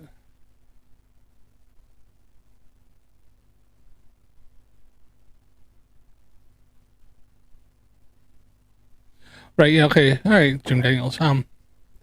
Yeah. Sorry, I was going to address what freaking, Bro Sanchez said here. People will follow Sanchez, in this community as long as he's, saying the right things and it's a confirmation bias. As long as he's feeding into their conspiracy mindset and he's telling them shit they want, then, they'll follow him, right? But if you look at something like what happened to Witsit, where he went to Antarctica and started seeing a few things, he got freaking proper freaking like rung through. Like the flat earthers turned on him hard, right? Now he's obviously trying to claw his way back and simp his way through and trying to get favor again. Yeah, like it's just, as soon as you come out with something, that's why a lot of flat earthers turned down going to Antarctica onto the final experiment, because they knew if they went there, then people were going to see them going down there and they're going to make observations that disprove the flat earth, and they knew the grift would be up, that their truther community would just turn their back on them, and they'd be and they just couldn't risk that. They didn't want to give up their little friend group and all this. They're all about truth as long as it confirms what they want to be true. So yeah, it's nothing. The only thing is people will listen to Sanchez as long as he rambles on and says the same things that they all want to hear, and this kind of confirms and tells them that they're smart, they know everything, and just keeps on with this conspiracy theory stuff. Then they'll go on with that. So algorithm, and that's why I don't get these YouTubers that's letting all of their decisions be led by what's algorithmically correct. Like, that's like people who only say what's politically correct. They not really, the people don't rock with them like that, because the voice of the people ain't politically correct. That's why sometimes my content don't get a lot of traction, because I'm anti what the algorithm is saying we should do, right? And the algorithm ain't gonna push that. You see what I'm saying? Like, if I make a video saying, should we give Umar Johnson the benefit of the doubt? Maybe he's not a scammer. Boy, that shit won't do no views. And it'll probably make me lose subs, because people don't want an opposing viewpoint. They want what's popular, what everyone went with the algorithm, and if you go against that crowd mentality, you're crucified. So it ain't really thinking anymore. It's reacting to algorithms and joining the popular group, so to speak. And that's been happening. But hey, shout out to D-Dub, man, for Outside and Inside Out. Thank you, brother, for the donation. Appreciate you, D-Dub. Yeah, but so most people, that's why I said, I'm going to prove this right now, Marlon. Most of my people is saying 56% is saying Lord Jamar is a dummy. None of them will call in and say why. It's Friday. It's a So in other words, his community is saying he's a dummy, but they're afraid to actually back up their things. Hold on, why does Lord Jamar not have the whole thing underneath his videos saying about flat Earth and how it's like an archaic thing and all that stuff? Now, I have that in mind, but why?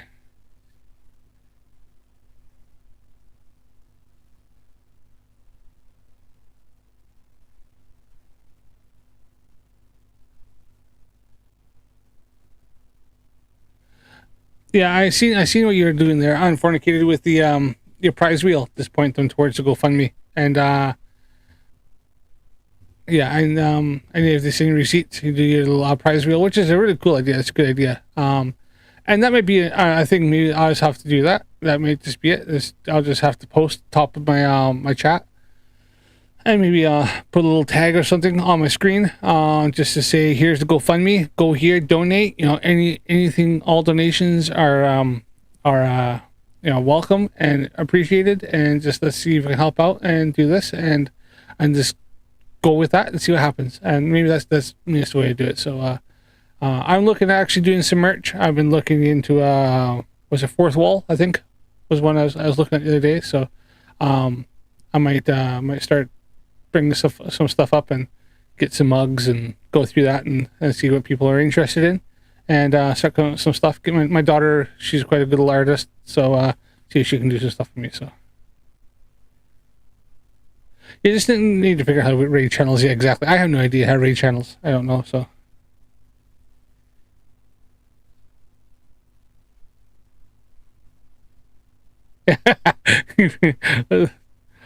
Still see, would have seen this live. I would have called him a dummy.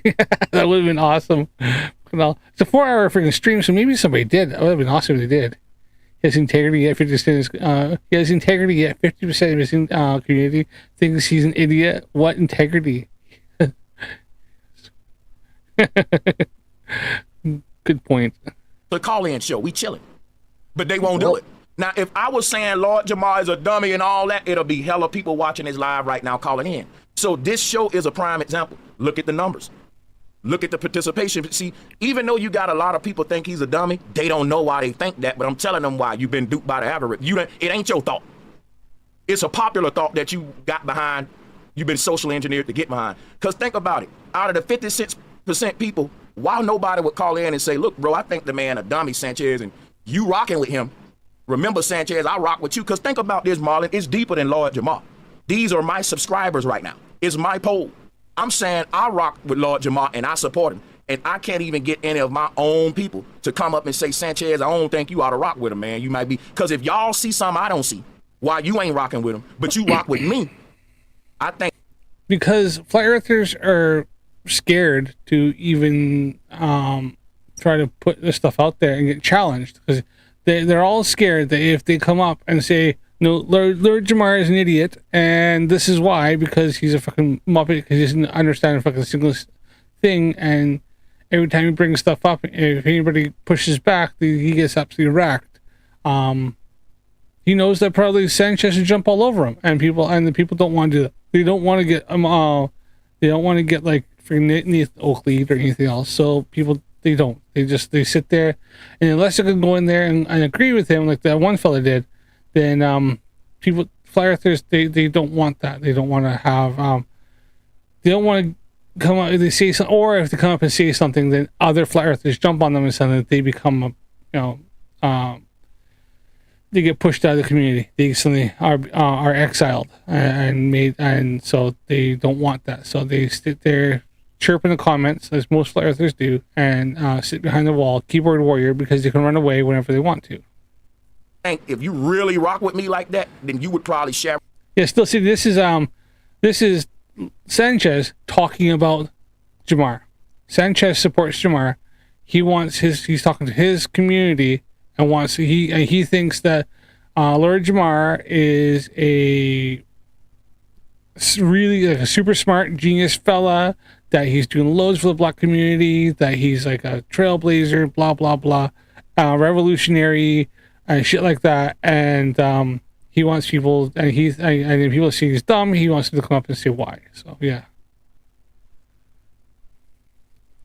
they do sound so well. They're just as derpy as each other, so that's probably why they like each other. But with me what you see, and you wouldn't let me at least give me the opportunity to say, well, damn, okay, maybe I need to consider that, because I'm gonna rock with Lord Jamar until somebody give me a reason not to, right? And they not gonna do it. That's what's confusing me. You know what I mean? When I looked at the poll, like when I wrote it, it was 80% saying he had done it. I'm like, whoa, okay, let me call it. It was 80%, and then as it went down to 60. But you basically, yeah, still see I don't believe me. It is confusing because you see one here, one's there. So which one's, who's talking? Yeah, and it's like a call-in show he's doing here. Don't know fucking why, but whatever. So yeah, always been flat Earth. So why would, like you say, your poll say 80% at one point? And my thing is, like this brother named Derek, I'm gonna use him for an example. He said, because there is nothing to say, watch his videos. Bro, there is something to say. If you watched his videos, you can call in and say what you saw on the videos that made you say, I'm not rocking with Lord Jamar. Because guess what, my brother 82 Derek, you obviously rock with me. So guess what, 82 Derek, I admit I don't watch all of the videos because I'm a content creator. But what I will say, if anybody saying they rock with Sanchez, you got the right not to rock with Lord Jamar. But I ain't gonna lie to you, you ain't got the right to say that you rock with me, and you won't tell me why you don't rock with him. Because now you got me, it's almost like, okay, what the fuck you know that I need to know, man? You know, because now you got me wondering. Like you said, watch his videos. Bro, I don't want to be supporting a man that's gonna make me look stupid, and I admit I didn't watch all the videos. So what did you see? Come save me. Because think about this. What if I'm endorsing a brother that's out there saying some stuff, way off the wall that's gonna embarrass me? I'm admitting I don't know why y'all not rocking with him. Come share it with me so I can have the fucking... Look, I don't think Rose Sanchez needs Jamar to make him look dumb. He does a pretty good job himself.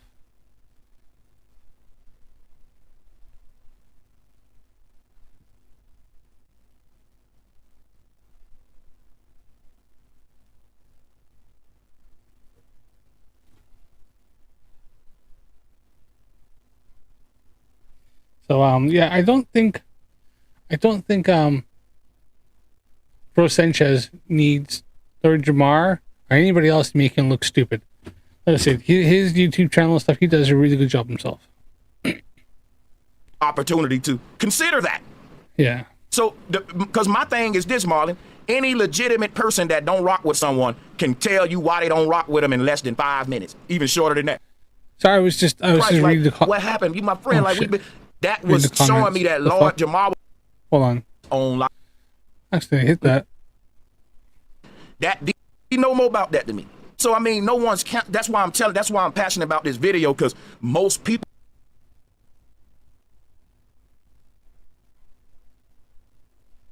Yeah, Sanchez, a teenager. I don't even know if he's actually that high on his maturity or cognitive levels. Teenager, I think he's more like still early elementary school kind of level. If you want to hang out with me, you need to be my friends. I mean, he's like, maybe a Spice Girl friend, who knows? Spice Girl fan. You want to be my lover? Gotta get with my friends. Hey.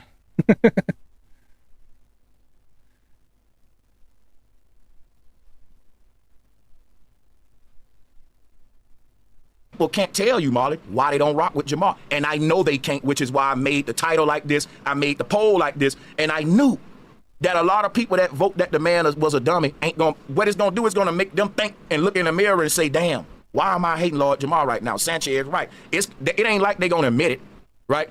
But deep inside, they're going to know, like, damn, that nigga is right. I really ain't got no beef with Jamar. I kind of just followed what social media. And that's what I'm trying to get y'all to see, how easily controlled you are. Because if you can't tell me why you don't rock with a person, but everybody out there saying we don't rock with him, and can't none of y'all articulate why, I'm going to say all of y'all is controlled. You being programmed. Because I can tell you right now why I don't like Donald Trump. And if I can't tell you that, guess what that means? I've been programmed by some liberals. Because guess what happened? All they can do is give you mess. And give you a bunch of celebrity type mess. I can go into real humane reasons why. Hey, Still City. I'm married to an English girl who was raised, in the 90s and early 2000s. I was raised in the 90s and 2000s as well, so, Spice Girls, you know, it was a big thing. And like I said, my wife, you know, she was a Spice Girl fan back in the day. So once in a while, we're sitting having a few drinks, listening to YouTube, put on the music. She sticks on Spice Girls, and some of it unfortunately gets in my head and doesn't always get out. So it is what it is. I don't like Trump, but the liberals can't because they guilty of the same crimes against humanity. So what is my point again? Why I'm even bringing up Trump? Because when I say I don't rock with a person, I can give you some legitimate, smart, intelligent reasons why.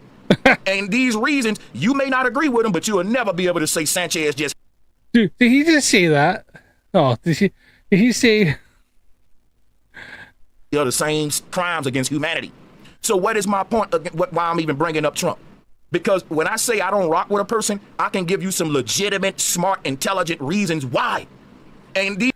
He can give legitimate, smart, what did he say? Legitimate, smart reasons why? Humanity. So what is my point again? Why I'm even bringing up Trump? Because when I say I don't rock with a person, I can give you some legitimate, smart, intelligent reasons why.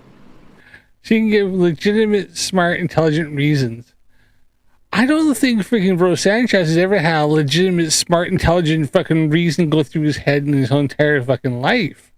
Holy shit.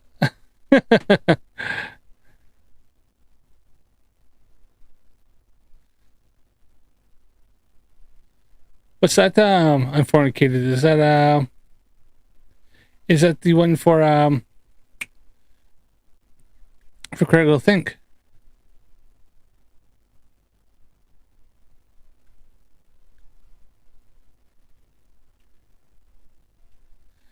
Yes.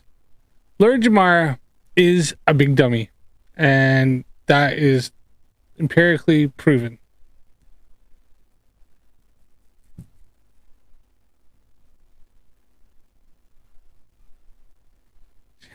I get scared.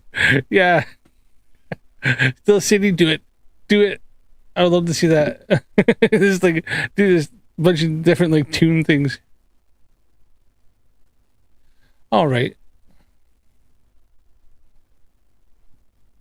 I'm gonna pin that up top for now.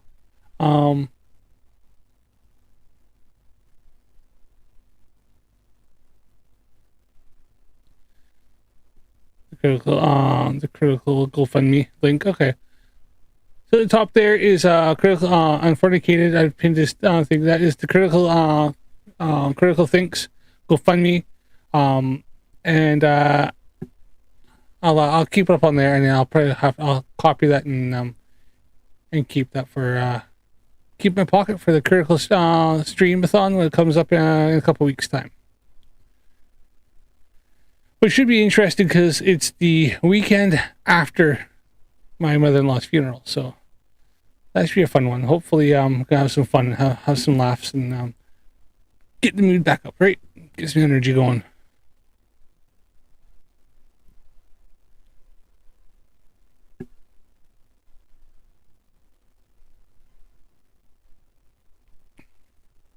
And these reasons, you may not agree with them, but you'll never be able to say Sanchez just hating on the man. You'll say Sanchez got a bunch of reasons I don't agree with why he don't like Trump. If he knew better, he would like the man. Maybe you'll say that.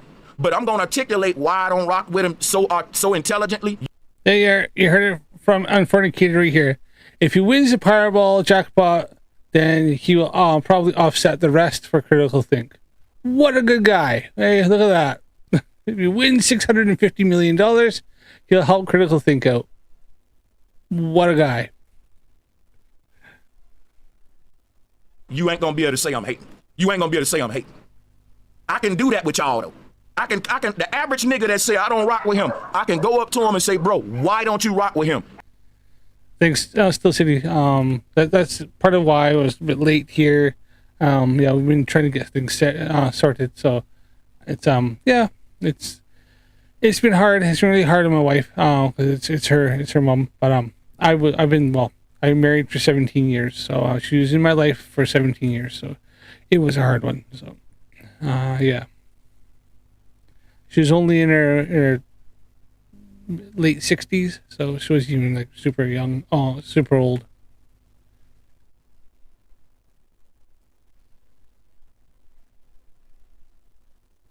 He won't even know because he's a damn hater.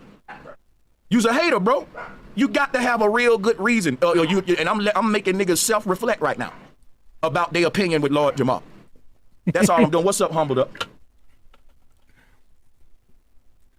Big spender there, unfornicated. Wow, the conversion rate, that is brutal, isn't it?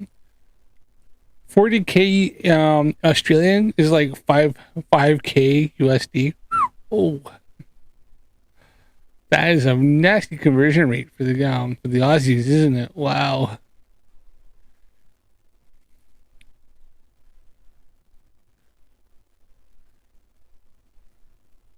I don't think like him. You have problems. Thanks, Sanchez. Oh yeah, Sanchez. He's like he's a mind reader. Him.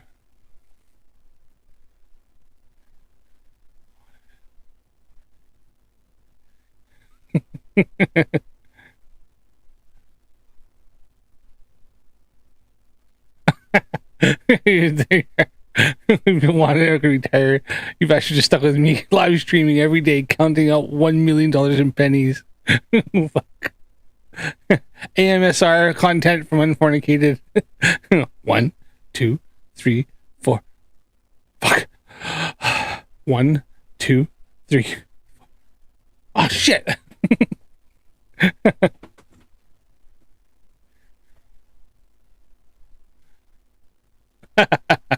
Who knows? Yeah, I don't know. I look it up, but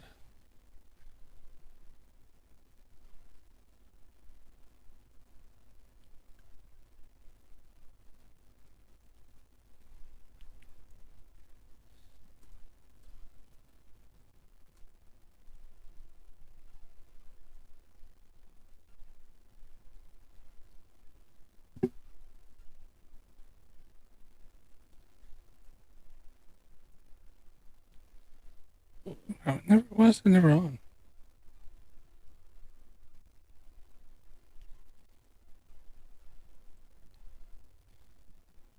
So $1 Dano is $1.55 in Australian. So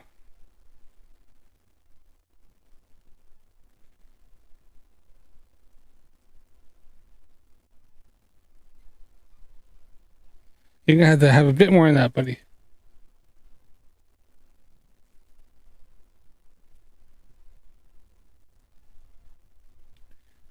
26, not quite 26, 20. There you are. So yeah, 25,500 US comes to about 39,635 US Australian dollars. There you are.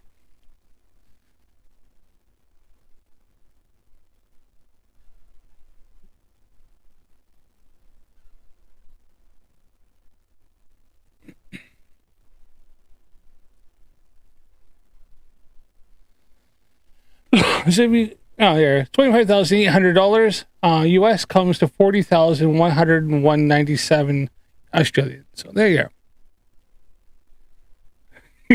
Yeah, doing a flurf map. So there you are. So 25,000 US comes to just over 40,000 Australian. 40,000 plus 100 for, I don't know, exchange or costs.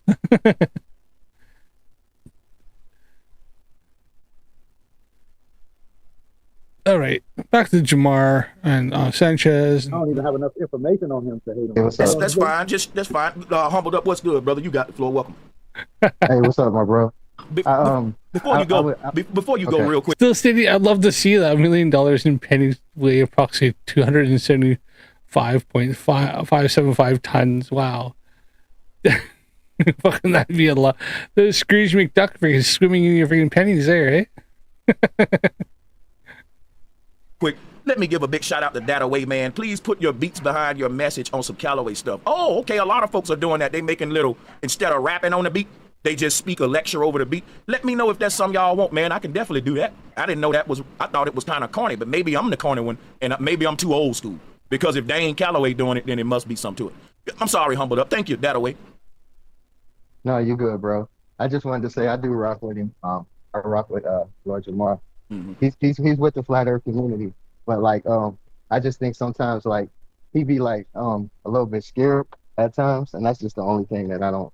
I wish he would just like be like more firm and more, Let me, you know. let me tell you something, and let me give a shout out to Fela B. It must be a simulation because why ain't ghosts roaming around naked? How do your clothes die? It's Saturday here at 12 p.m. Fela B, is that some sort of, you want me to do some deciphering?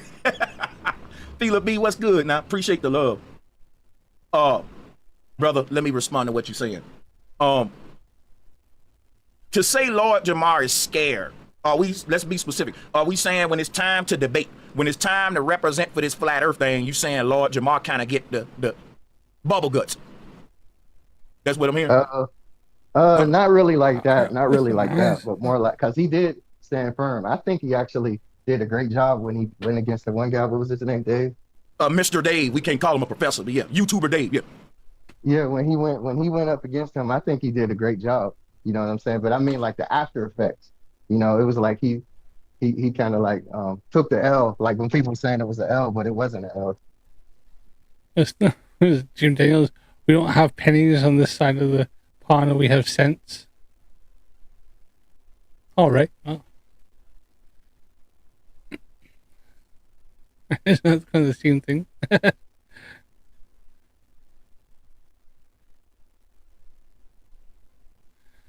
Sure. We should be more firm, humbled up. To me, I don't think it was an L. But I really got mad respect for Lord Jamar because he's one of the first rappers that stood up, and he's down with the flat earth, you know. So Man, let me tell you something. I respect him for that. When Lord Jamar was an MC, he went against the grain.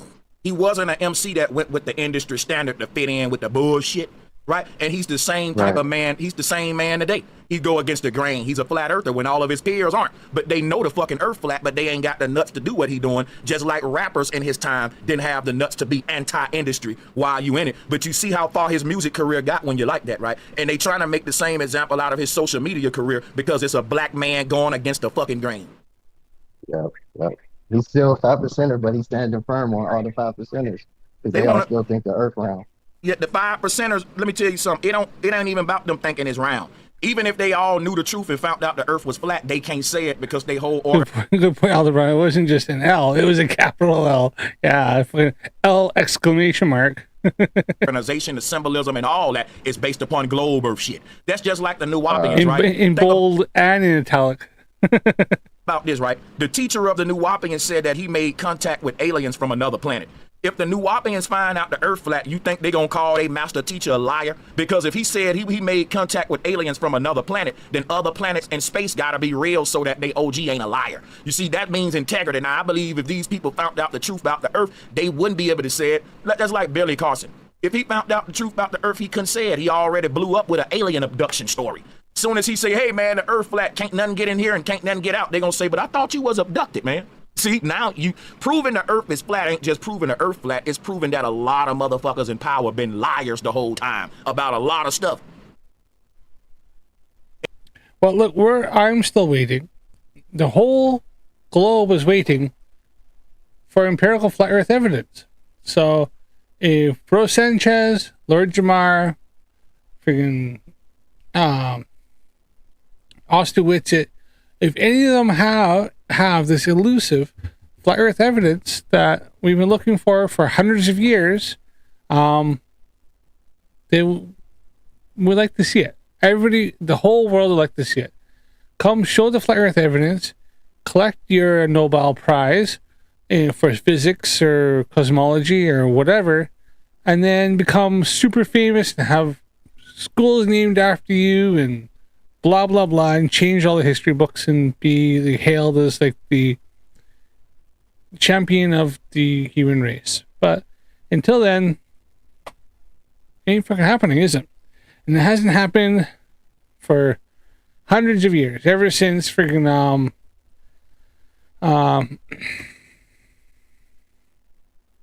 what's his face wrote his fucking little book and did his boat down the canal in the UK.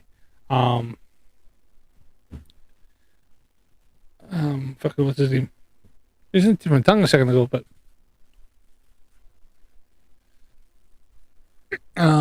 shit.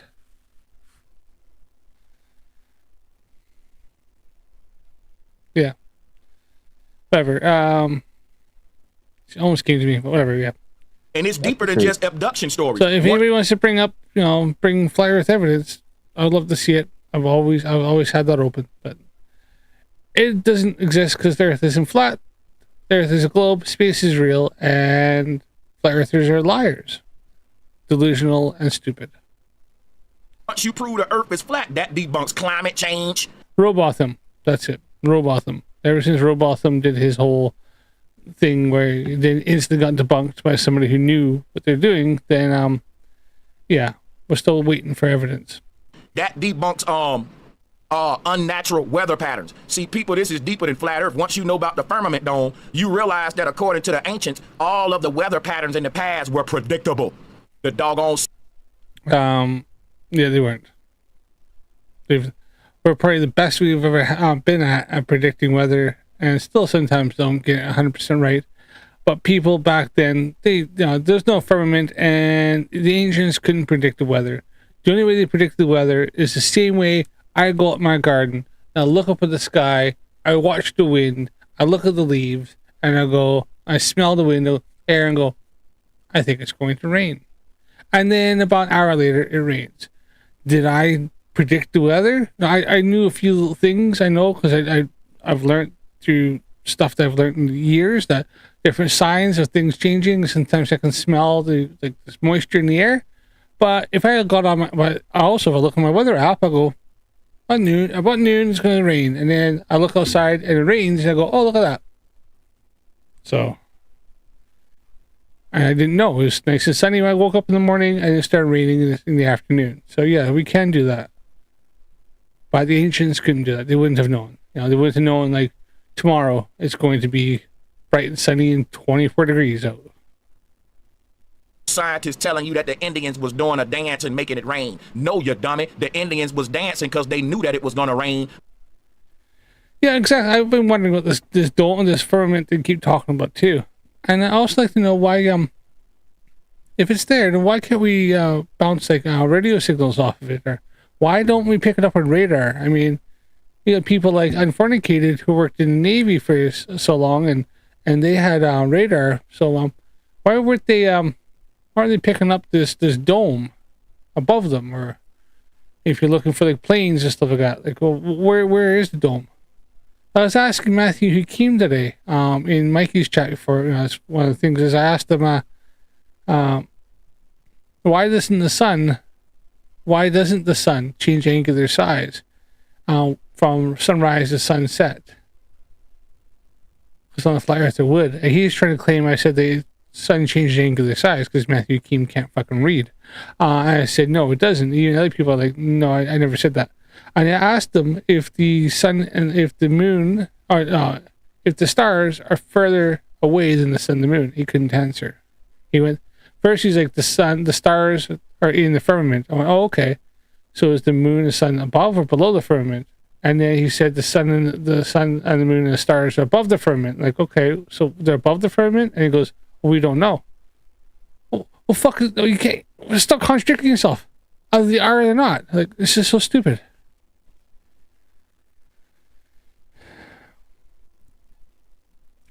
Project Diana bounced the radar off the moon in 1946. Yeah, I know they bounced the radar off the moon in 1946, yeah. And then they've, when they put the, they're able to kind of do lasers a bit, and then put the retro reflectors up on there in the 1960s, then they're able to, obviously get a lot more accurate distances to the moon. And then, Stanford University bounced radar off the moon in 1959. So they bounced on off the moon, they bounced it off the sun. And that was done a few times. So we and that was like 89 to 93,000 million miles away. So where's the firmament? Because is it like 95 million miles away? Like what? But the pilgrim didn't know that because he didn't know the signs to look for to know that rain was coming like a dummy. Come on now. Yeah. The dummy came and said, look, when they dance, they make it rain. No fool. They dancing because they know rain about to come, and you don't study nature enough to know 5 hours from now it's going to be a storm. So you see my ancestors celebrating rain before it come, and you think they made the rain come when they was into meteorology. They was scientists, nigga. They were magicians. They knew about this place. And the ancestors, let me tell you something, ain't no unpredictable weather patterns, y'all. So what Flat Earth does, it lets you know that man been controlling the weather since the 40s. Man been geoengineering the weather in this Truman Show, in this simulation for a long time. Go watch the movie Truman Show. He was living in a dome just like you. Does Sanchez not realize the dome, the building in the Truman Show was like so big it could be seen from space? Like, I mean, he says that we're living in a freaking giant dome building thing. Like, just the Truman Show, that little island was the fucking size of that you could see it from the freaking, like, from orbit. That was kind of stupid. And then it took, like, what, less than a man's lifetime to discover that he was actually in a simulation inside of a big TV studio. I mean, he had freaking lights falling off the freaking ceiling and everything. So how does nobody ever discovered this Truman Show thing from the 1940s that Sanchez is claiming? That's fucking stupid. I mean, people would have discovered stuff by now.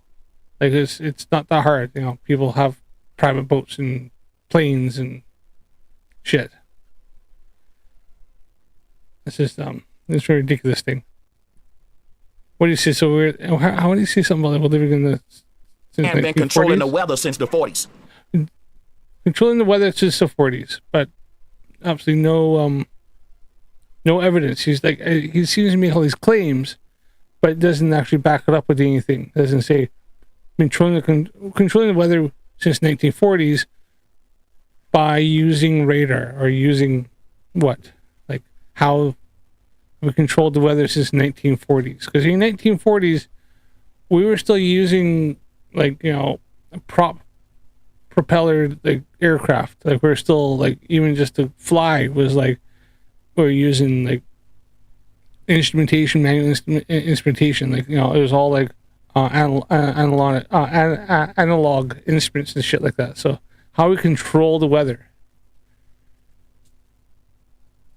I mean, just to send a signal to freaking, like, to the moon, like we did at Stanford University in the 1960s.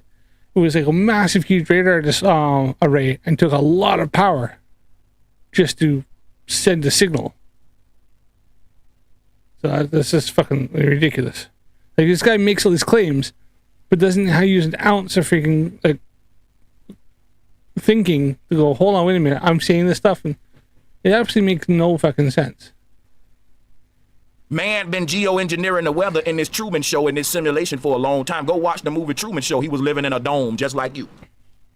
So why does the flat earthers keep fucking using, like, Hollywood movies as, like, evidence of shit? Like, Hollywood movies are fantasy. They're stories. They're special effects. We all know that. That's why we like to watch them, because it's entertainment. We know it's entertainment. We know it's fake. So it's like escaping from reality. Let's go watch this TV show. Like, I know the freaking, you know, Avengers in the movies are fake. The Hulk isn't real. You know, Iron Man isn't real. It's all fake, but it's fun to watch. But it's not a documentary about a team of superpowered freaking humans and aliens fighting other aliens. Didn't happen. Yes, and the Truman Matrix. Do we live in a fiction movie? I know. He's has a hard time with reality, and he's even having a hard time with, like, fantasy reality, like fantasies. He's melding universes together. Before you know, you're gonna have friggin' the Hulk and Superman beating up on each other. Yeah, Lord Jamar gonna be crucified because the papacy ruled this world, and that's who got everyone believing in the globe lie.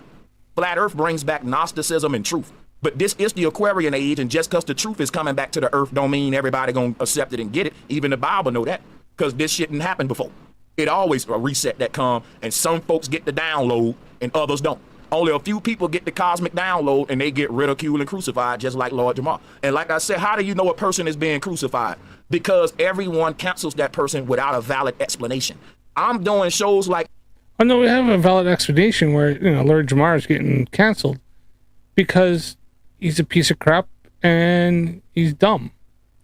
this to give black people the benefit of the doubt. No one got to agree with your reason for canceling Lord Jamar, but you need to be able to articulate one. That's a must. That ain't an option.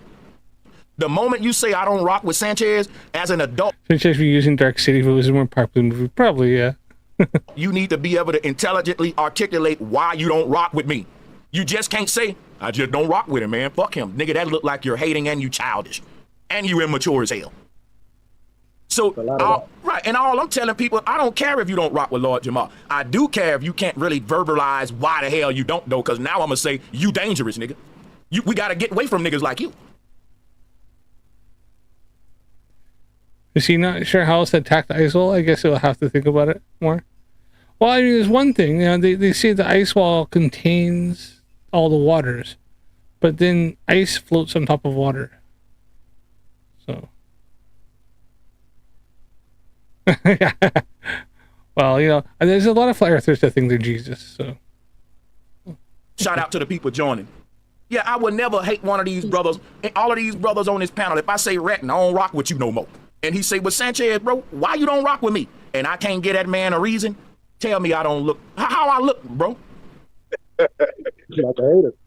Like a damn hater. Or childish. It's something he got that you don't got, you know. And it don't matter what, Redden can say whatever he want why he think I don't rock with him, and he's right because I didn't give him no answer. He can say, man, that nigga don't like me because I get all them hoes, man. And guess what? He's right. Whatever that man say why I'm saying I don't rock with him, that man right because I didn't tell him why. So that's all I'm doing, especially for black men. Quit canceling and saying you ain't rocking with a nigga just cause the crowd doing it. That's so against the man code. That's celebrity Tasha K type shit. But yeah, let's shout out to Ultra Instinct, to the Sister Demi, to Humbled Up, and the round table has officially began. I'm sipping on a Black Box Red blend from California. It's a go. Oh, peace. Oh yeah, for sure. Shout out to the sister. You got it.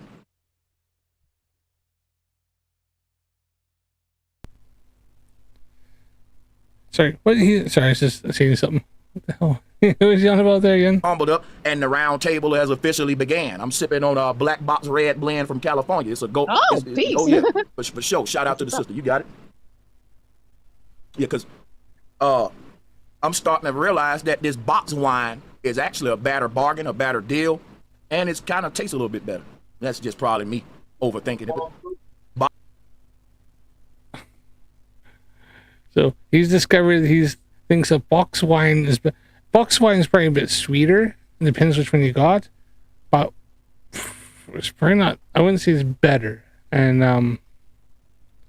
yeah, it probably does things. I don't know. It's not always is like, you know, really high end wines really nice. I've had some ones that I thought were like really nice ones and they were really good. I always find like, yeah, you kind of go from where mid level, you know, not shit like crap, but don't always have to go for the high end stuff. And it tends to be nice. And then also you have to know how to do it. I see some guys doing something like this with wines. They had a really high end one and this like cheap one and a really high end one. And then there's something like if you let it sit there and breathe and do things, then it actually tastes a lot better. Like the high end one actually started tasting better, but you had to like know how to like, you know, apparently let it breathe and do stuff like that. So maybe, you know, the high end ones, you need to be a bit more pretentious and know what you're doing with them. I don't know. I just open it up and we just drink it. Box wine is the shit. Shout out to the panel. Salute to the chat, man. Salute to the panel. Now, someone said it's the earth. So people say it's the earth flat, really. But you go outside and you see a horizon line that's horizontal every day. The people that told you the earth was a globe, they said, look, we went to space and we saw it as a globe, but you didn't though. You're asking me, so you telling me the earth is flat? It should be the other way around. So you telling me the earth is a globe? How can I prove that? Because I can only experience it flat. Guess what science gonna? Well, no, actually, it's not hard to measure the earth, and we can measure to show the curvature.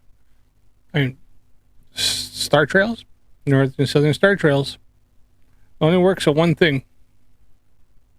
You don't have to go to space to know. You know, we've measured and known that the shape of the planet for over 2,500 years, and we've only been space travel for the last 60 some years. So I mean, it's not that difficult. We're making globes. The oldest one is from 1492. So way before the Earth was, anybody was on rocket ships. I'll tell you, you can't prove it. You got to believe. If you want, you can't. Now listen, they ain't gonna tell you can't prove it. They gonna laugh at you and say, haven't you saw the pictures of the Earth? Right? And I'm saying, bro, people are canceling flat earthers because we don't believe the pictures that they believe. Yeah, Lindsay's going, yeah, lunar eclipses, that's another one. Lunar and solar eclipses. Yeah. But yeah, lunar eclipses shows the shape of the Earth. Yeah. 100%. So we're not part of their belief system. We went outside and proved that we on a stationary flat plane for ourselves, but most of the world have a picture of a blue Earth in their mind that comes from the programmers. And they looking at you like, how the fuck you saying the Earth is flat? Because, bro, the picture of the blue marble in your mind, that's in your mind, but that ain't what's outside. But Sanchez, if you got to leave the Earth to see that it's a ball, well, until I do that, it's flat, nigga. I can't say that shit round because of what he saw. I laugh at them regardless, yeah. I mean, a simple observation. Go out and, if you live by the coast, and watch a ship, a large container ship, sail away from you, and watch as it disappears bottom up. And then think to yourself, well, how come I can't see the bottom of that but I can still see the top? It's not down to perspective, because perspective, the whole thing would disappear to a point uniformly and go down. You never, the fact you can see the little tiny the wheelhouse on top, but you can't see the huge hole in the bottom. That's not perspective. That's because it's being blocked by something, being that it's going over the curvature. So that's, such simple things. If they actually took time to actually go and look and not try to push a false narrative, it's not that hard. I mean, you had what Jaron did when he suddenly realized that he could see the SpaceX rockets launches from his house. But he realized when it launched, he could watch it on the live stream on YouTube, and he couldn't actually see the rocket for about, 5 minutes, until eventually it went over the curvature of the Earth because of how far away he was. And so he went, holy shit. I just realized from my house I can see that, and the evidence was right in front of him, has been there for years. But he just refused to look and see it because he wanted to push the fact that the Earth is flat, stationary, motionless plane. So it's crazy because when they finally, it's like Ranty that lives in the UK, when he finally realized, or he looked at the Blackpool Towers and realized that the mountain on behind it, impossible to actually be the fact that the Blackpool Tower is higher than the mountain behind it.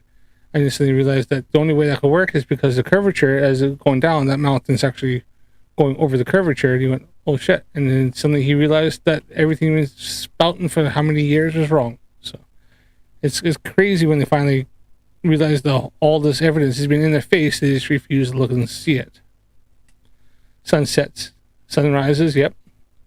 The fact that, never changes angular size, and it sets bottom up. In fact, I went and seen the sunset where I did, and I took the pictures. There was a whole bunch of people there with me. It was actually kind of a thing. I didn't know that people go and they sit on this hill that's quite high up over the on the cities below us, quite high up, and you can look over and you can watch the sunset over the sea. I thought it was really nice. It was like a nice day, and there's a whole bunch of people there just sitting and everything else. So yeah, I took pictures, and then when I got back, I done something and deleted all of them off my memory card. I was really pissed off when it happened, so I might have to make another trip there one time soon to go see that again and take some pictures with the solar filter in my camera. And try not to delete them this time. That's me repeating what he said, she said. Now we got another gospels going on. It's another religion. That ain't science. I can go outside and prove that the earth is flat and stationary. But someone will say, you got to get off of it, dummy. You can, if you standing on the earth trying to prove it's flat, you gonna do it every time. But when you get off the earth, Sanchez, you gonna see that it ain't flat. Well, ain't none of y'all got off the earth to have first-hand experience to see shit for yourself, so you're a believer of the man that said he did, and you want to know why I don't want to be part of your belief system. I'm a Gnostic, nigga. I deal with what I know. And if I can't know it, I don't subscribe to belief system. I just don't know it. I just don't know it, and then I'm gonna keep trying to find it out. But I would never join a belief system based on what I don't know. And what is it that y'all don't know? You don't know what the earth was shaped like if you got off of it like an astronaut. So because you don't know that, you say, why would they lie to me, Sanchez? Nigga, why would TD Jakes lie to his big ass congregation, genius? They make more than TD Jakes. You go do the damn research. Come on, panel. I ain't gonna talk to myself with 5 of y'all on here, though. Salutes to the panel. Shout out to the chat room. We're gonna drop the link too. What I don't get is how they can't just present evidence. With all the technology we got right now, they should be able to send a camera on just a rocket with none but cameras on it. You know, because they budget is it's in the billions every year. They do it, and they went to the moon in the late '60s allegedly. So how come they ain't a base on the moon? With all the, you know what I mean? They should be building something up there by now. Man, listen. You say we can't, why don't we send cameras up? Fucking every single SpaceX rocket sends cameras up on it every single freaking time. And every single time the flat earthers go, nah, and they claim it's CGI. Every single time. How was it, Blue Origins? They're at what, is it 34 launches? Every single time they have this cameras there inside the pod showing people floating in 0G, and outside this big windows you see the curvature of the earth, and every single fucking time the flat earthers go, that's fake, it's CGI. So he's saying we should have the technology to send cameras up there and see the we're fucking sending cameras up in the freaking into space since the 1940s. We went up on a freaking V2 rocket, and flat earthers claim CGI. So what is he saying that? It's been fucking been done for freaking 60, 70 years, and they've been shouting CGI for 60 or 70 years. And he says we should do it. We fucking have done it. We've done it so many times that but they just don't accept it. I think I heard flat earthers go on and say, well, I want to see a rocket get launched up, non-stop live stream, and I want you to watch it stream all the way until it gets to the moon. Like, dude, that's a fucking week worth of non-stop. It has to go around the earth several times, and then you have to wait for it until the orbit is correct to then make and get enough speed, and you go further and further out in the orbit until eventually you have enough that you can break away from the gravitational pull of the earth and have enough speed built up to get to the moon. Like, so he wants to watch 7 days of non-stop footage? Like, it's just the most ridiculous, stupid shit. And probably if we did that, they'd be like, nah, because guess what? Freaking Artemis did that. And they actually live streamed from the moon as if Artemis went behind the moon and looked at the Earth, and they claimed CGI. So you just never win. Don't you know it's easier to build a base on the moon than it is to assemble the ISS in space? Now, let me show you how. They said that they got an international space station, but we ain't got a moon station. They said that, and you can look this up, they launched each part of the ISS into orbit and assembled the shit while it up. What do you say? On the moon than it is. He said claims it would be easier for us to have a station on the moon than it is to build the ISS. Allegedly. So how come they ain't a base on the moon? With all the, you know what I mean? They should be building something up there by now. Man, listen.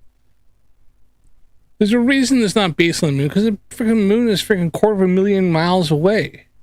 Like, it takes a lot to get supplies up there. It's not just easy. Like, the ISS is 250 miles away. The moon is 250,000 miles away. There's a freaking tiny bit of a difference in distance. Listen. Don't you know it's easier to build a base on the moon than it is to assemble the ISS in space? Now, let me show you. Oh, fucking how? Because they had to do launches where they had to take stuff up bits, but it's only like just in orbit. Now you gotta try to take something somewhere else, and then you gotta somehow establish it, and then have supply runs. We do supply runs all the time, up and back and forth to the ISS, and it takes quite a bit of money, and that's only 250 miles, and that's orbiting our planet, and it comes around something like 18 times it orbits the Earth in like one day. Now you're talking the moon, which goes around our planet once every 28 days and is 1,000 times further away. Yes, 250,000 miles away. So exactly how, Now you're talking about something that's 1,000 times more complicated to do. And it's going to be easier than just to have a freaking something that's in orbit. Like, fucking, that's how ridiculous. That's so stupid. Show you how they said that they got an international space station, but we ain't got a moon station. They said that, and you can. No, not yet, but they're working on it. That's part of what Artemis is supposed to be, as part of the mission. Eventually get people up there. And Artemis is supposed to be, and it's not freaking doing what it should freaking be doing, is the idea behind it is to eventually establish a base on the moon. That's part of why we've sent probes up there and looking for things like ice and stuff like water, because you can use that to drill in and use the water to help sustain a small base on the moon.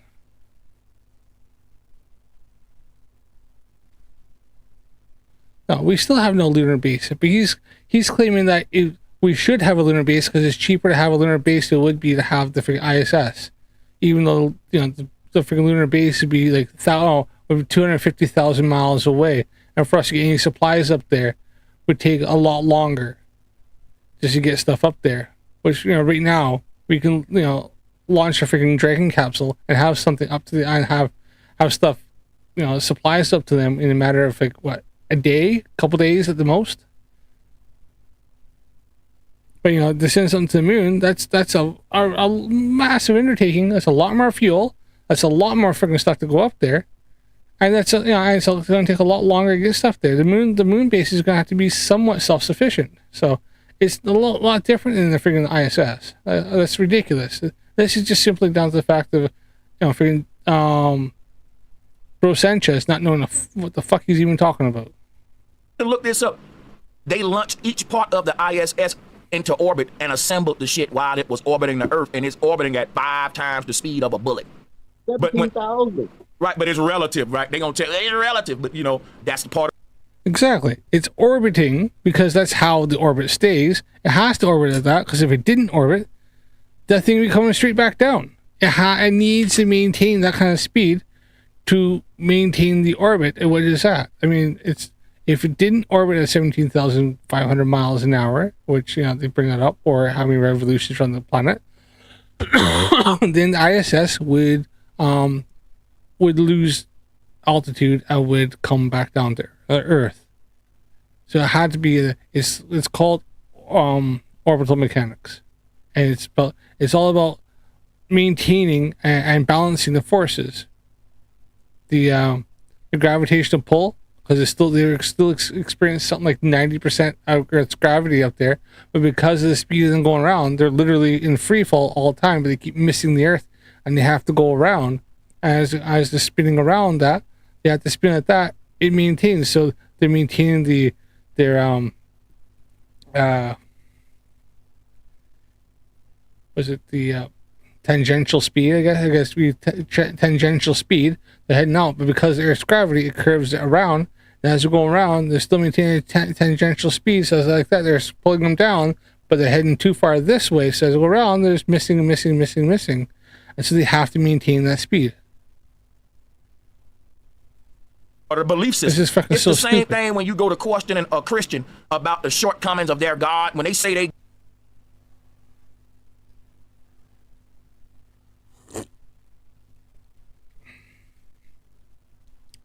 Jim Daniels is the first human taken photograph from space, blue Earth horizon, and black skies space from Friendship 7, John Glenn, Mercury Atlas 6, February 20th, February 1962.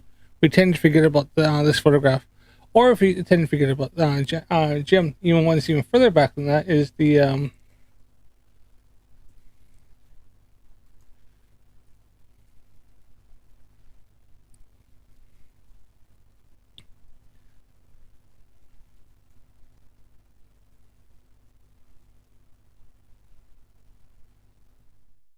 one even further back than that is this one, Jim, which is the V2 number 13 rocket picture of the Earth. I think this was taken in 19 before that one there, bud. When was this one taken? God, okay. Come up with all that shit. 1946. V2 rocket. World's first ballistic missile to thank for taking the first ever photograph of the Earth from space. The scratchy image is the original print of the photo taken in 1946 by a camera on the nose of V2 rocket more than 100 kilometers above the planet's surface. A 35mm negative was retrieved from the means of the camera after the rocket smashed into the Earth. So I believe this was actually the first picture from space. Well, class as space past current line of the Earth, and you can see here, and it's not flat earthers. You've been watching this. It's not a freaking fisheye lens, 35mm camera lens, pretty much the same kind of one that was used back then. Like taking your pictures. So, not it wasn't a fisheye, nothing like that. And you can see the curvature from here to here if you hold your ruler over it. Yeah, that was a Mercury Atlas 6, yeah. But flat earthers, freaking, this kills them because they'll try to claim that one there, this and that, but they always try to claim fisheye lens. But it's like, dude, we've had cameras like the 1940s, as I said, coming to the early 1960s. We've had photographs freaking a lot longer than flat earthers, and they didn't have CGI in 1962. They didn't have CGI back in 1946. Right? They didn't have.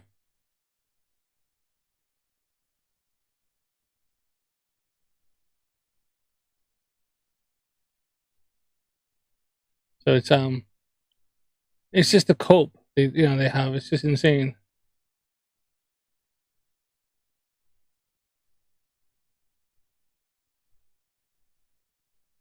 Yes, that's exactly it. All LeBron said, first thing, everything we know was dreamt up one night by a cabal of scientists. God is perfect, and you show the flaws in a God, they will make up excuses for their God, and the people in power know that wherever we... Which God there, Sanchez? Which God? I mentioned this earlier in my stream. Established religions, there's about 3,000 different gods. So which God are you talking about, buddy? Which God or gods? I'd just like to know, which ones do you believe in? We fall short. I believe in the flying spaghetti monster. May his holy noodles bless you.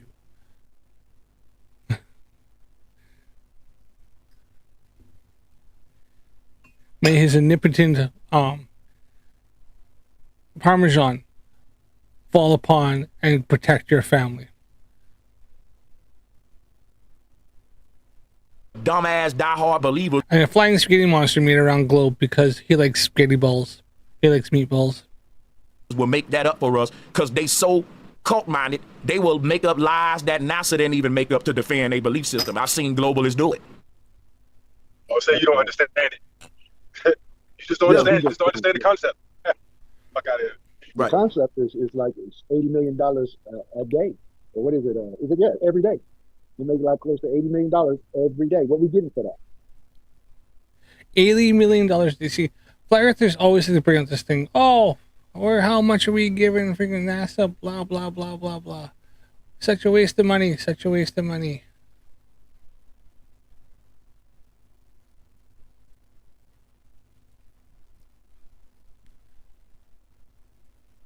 Here, it was this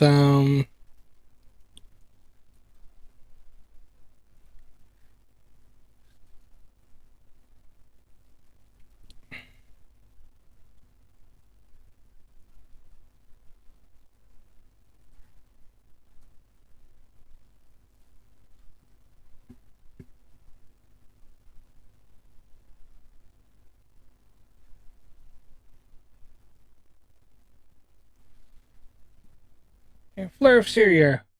You think NASA's that bad? They get what, 20 some million, a billion NASA a year? The US government spent $880 billion $880 billion on net interest costs in on the national debt. to $880 billion in just interest in 2024 for the national debt. So you moan and bitch about NASA, who gets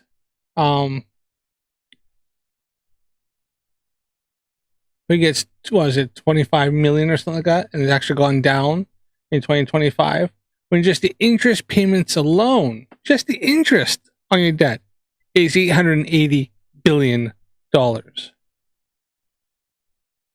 And most of that is due to military and not NASA. Why is it that the United States is $36 trillion in debt? The federal government borrowed money when its spending and investments cannot be funded by federal revenue alone. The debt enables government to pay for programs and services when funds aren't immediately available. So 36.2 trillion as of June 2025.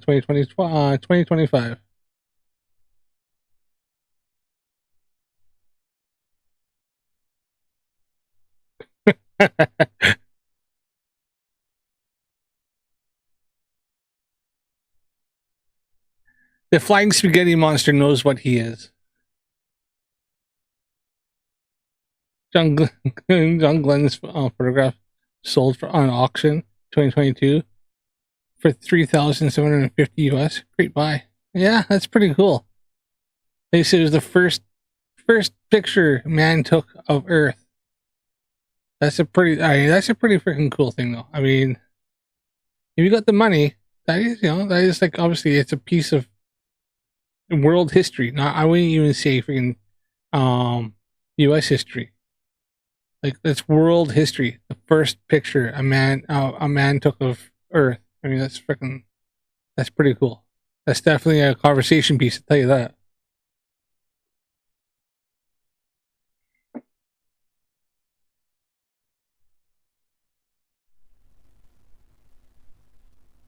Can I say something? Yeah, man, we need everyone's opinion on this for sure. Like and share. Mm-hmm. Since we talk about NASA, I'm starting to feel like quantum computers is starting to sound like NASA a little bit. Like how they keep talking about how a quantum computer has qubits, right? And the qubits is in superposition. So it's like when you flip a coin and the coin is heads and tails at the same time. But it ain't solving no problems. It hasn't broken the RSA codes, RSA encryptions. Like a quantum computer hasn't done anything tangibly yet. So I'm trying to figure out why they keep saying it's about to come out or it's about to do it. It don't got no screen. Like, what's the purpose of it? I got you. So you mean like why a quantum computer don't have like a monitor or modem, all this stuff like what you see like with reword your question again and I'll go in. Okay, so when I've been studying quantum computer for the last couple of weeks, nobody used none yet. Nobody haven't used. They keep saying that it's going to break through and they're going to use it soon. Yeah, that's one thing. And the second thing is they talk about how it need to be at 200 Kelvin. It had to be in the perfect position to work, right? But when it's working, it's like, oh, you can't see what it's doing because everything's happening inside here at the bottom of the computer chip or so-called what have you, right? So I'm like, okay, well, what is it? What's the purpose? And they said, well, a quantum computer is like superposition. It does because a regular computer deal with zeros and ones, okay. binary bits, and a quantum computer deal with quantum qubits. But it's like I haven't seen none of it working at all. I haven't seen it solve any problems. I haven't seen a quantum computer do anything tangibly. Well, to my understanding, quantum computers ain't like a standalone computer. It just meant to give our computers more computing power in a small nutshell. So we're at a threshold with how much our computers can compute. And quantum computers is supposed to get us over that threshold. It ain't gonna replace our computers. It's just gonna work with them and make them like how basically humans ain't gonna be destroyed, but we're gonna become transhumans. So humans are gonna be sort of merged with AI and technology, and over time they'll become transhumans. That's sort of like the quantum computer thing. It's like humans ain't gonna go nowhere, but it will change what we're capable of doing. Computers ain't gonna go nowhere, but because they are now merging with the quantum modem, because they should call it a quantum modem, because it really, well, I wouldn't call it a modem either. It is a computer. But the thing about it is, I'm trying to explain the fact that the quantum computer ain't its own, like you can't get on a quantum computer and surf the web and shit, but like it will make the computer that you get on and surf the web with have more computing power, if that make any sense. Is it like a... So, in other words, yeah, as Oliver said, Sanchez doesn't have a fucking clue what a quantum computer is. or how it works. I know I've heard a little bit, and I know how they work. And obviously, except the quantum computer is that they'll kind of take things in some like a superposition, so they can look at like two variables at the same time, and they're able to in some ways they can do complex tasks, freaking far faster than your regular desktop or laptop, right? But I think there's certain things a quantum computer cannot do that a regular PC or your Mac or something can do. And I think it comes down to like certain tasks quantum computers just they wouldn't be able to do that a PC could, like like with the CPU. So it comes down to, so I just looked it up quick overview. Quantum computers are currently used for research and development in specific areas, including simulating complex systems, optimizing machine learning algorithms, and exploring potential breakthroughs in materials science and drug discovery. While still in the experimental phase, they are showing promise in solving problems that are intraceable for classic computers, particularly in areas like quantum simulation and optimization.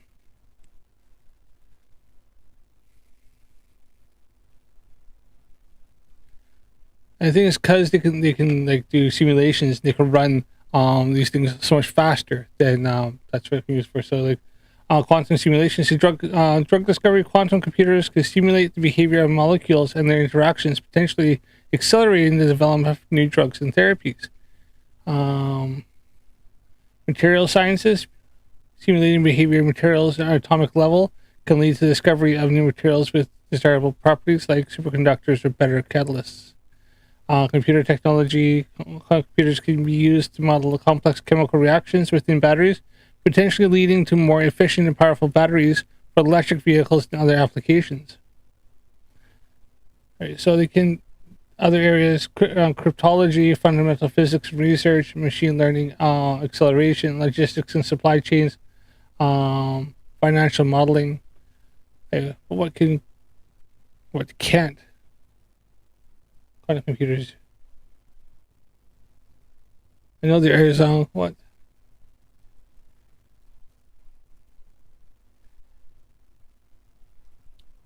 Let's see that.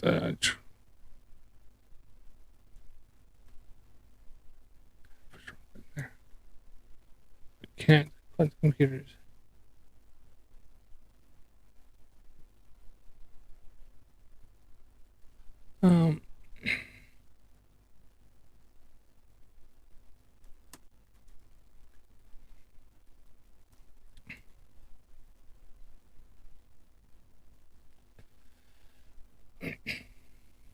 So quantum computers are not designed to replace conventional computers for most everyday tasks.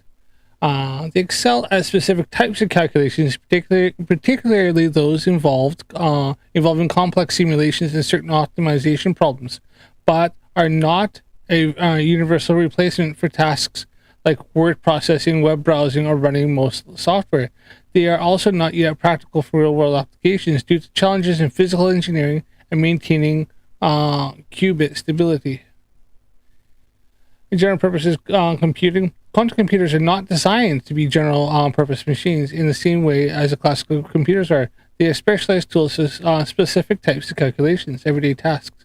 Most tasks that people use computers for daily, such as word processing, web browsing, and running most software, are not well suited for quantum computers and will likely remain the domain of classic computers. Storing infinite data. While qubits can hold more information than classical bits, they are still finite. Quantum computers cannot store infinite amounts of data. Playing most games, even though quantum computers are powerful, they are not currently capable of running most modern video games, replacing classical cryptology entirely for now. Replacing classical computers for all calculations. So,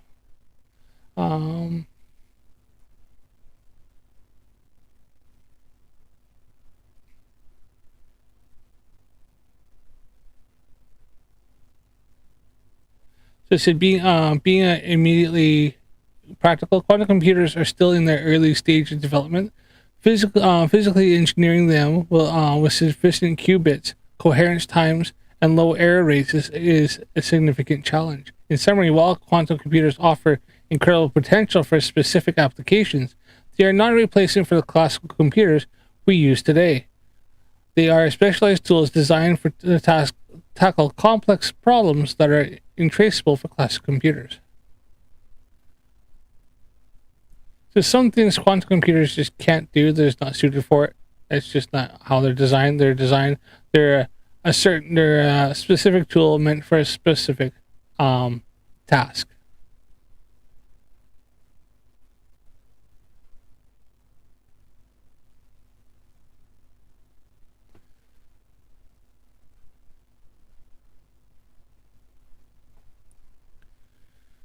Right. It makes Call sense this. because they just talk I'm about gonna wrap it up here soon because I'm not gonna do this fucking 4 hours. I haven't been an hour into this fucking live stream. It's just that much derp. the quantum computer is supposed to move, like you say, move faster or help it compute, but it's not a singular thing. Like, I don't think the quantum computer can work without a computer. It can't. But see, the quantum computer is like, look at it this way. Remember when they came out Retton with the fucking Nintendo 64 and they said, okay, we're gonna give y'all this little enhancement thing that you stick in the bottom of this bitch and it'll give you some enhanced graphics. Like the Game Genie, I get what you're saying. Yeah. Like okay. Mm-hmm. Would you say, Sanchez, it's more like a theoretical It ain't theoretical at all. My bad, Marlon. Because I ain't got all the technical words for this. Facts, my bad. The distance between here and the sun is theoretical. Nobody's been there and back. That's facts. So if this thing... No, but we've measured the distance from here to the sun. We know how far it is. And we have probes there. We have the Parker Solar Probe and the ESA Solar Probe orbiting the sun right now. So, we humans have not gone, but we have sent things there, and we've also measured the distance to the sun. So we know how far it is, and we know what it is, and we've measured different things. We've sent probes there. Then we've actually sent some into the sun, or near enough until it burnt up. So yeah, we've done things. We know things. We've sent stuff there. Is computing at a level using these theoretical numbers. They can't use factual numbers from here to Venus, from here to Mars. You know what I mean? You got it. Here to Mars is not theoretical. We have probes literally rolling around on the Mars surface right now, and I don't know if the other one, if the little drone is still flying. I thought it crashed or something happened, but we did have one. We had a couple that are rolling around, and we have different ones. We've had different ones. We have one right now that's still rolling around now, and we have the little one that flies above it and stuff like that. So yeah, it's not theoretical how far Mars is. It's factual. We know how far it is. We've sent things there. We send radio signals there, and we get radio signals back from the probes that we have rolling around on the surface that are flying in the atmosphere, and from the ones that are orbiting around it. So we know how far Mars is. That's not up for debate. We factually, empirically know that. Just like we know how far Jupiter is. We've had things go around there. We've took pictures of it. We've measured it. We've had things going around the different moons and taken different readings and shit like that. Like these things have been done or are being done as we speak. We've had things land on friggin' Venus. Russia had Russia had a big thing for a while, and they actually sent different probes around, and then ones actually landed on there. A couple different ones that landed on the surface of Venus and took different readings and took pictures and other and things like that. Like that freaking happened. And we've also sent we use radio telescopes and different things in which we were able to send signals to Venus and actually map the surface of Venus, as well as we had like there was like a satellite that went around it, and it took pictures using radar, because obviously the cloud cover is so thick that it could penetrate through the clouds, and it mapped the surface of Venus, 98% of it, going round and round and round, and actually did it longer and did more and went over different areas again, because it actually went longer than they thought. It worked longer and it worked better. They kept taking it, and we got like different things off that. So yeah. No, they didn't last long on Venus. No, Elderbrand, no. I think one lasted, one last like maybe a few minutes, and then another one lasted an hour and a half, I think, like 90 minutes. And then like, yeah, just the pressure and the freaking hostility of Venus. Yeah, they didn't last long, but one only lasted a little while, then one lasted long enough to get some readings and get some pictures and send them back. But no, shit don't last long on Venus. Crap. Like even Venus itself doesn't last long. They've actually seen through different some of the readings, like mapping and stuff. They've actually seen where Venus is actually restructuring parts of its surface. Like it's actually refreshed it. Yeah, Russian first, I think. But we mapped the surface better afterwards. We did, yes. We as in the Americans did, yeah. The Russians sent stuff, and then I think didn't the U.S. they sent the probe that went around it, and they had the and they mapped it using radio signals, and then I think they also used the large radio telescope that was down in South America, and they sent that, and then and the other telescope array that they're able to see different changes. Yeah, as this thing that I think 90 minutes is the longest they had. It was an hour and a half was the longest they had that, which I think is still impressive for how hostile Venus is. But yeah, I was watching a documentary talking about that a couple days ago. I thought, wow, this is cool. Actually, I actually kind of thought I might actually listen to my live stream, but it just dawned on me now when they're talking about shit like that. So, but and it's getting on here. Yeah, like ocean death. Yeah, I know. Yeah, like freaking lot. Like it's just like Venus is a hostile freaking like world that. You know what, Marlon? What you're bringing up is a whole nother concern that needs to be its own live stream. And that was a young black girl. She's a techie. She got all these degrees. I forgot her name. I'm gonna do a stream on her, right? But she brought up years ago when AI first was coming onto the scene that she did an experiment to prove AI is racist.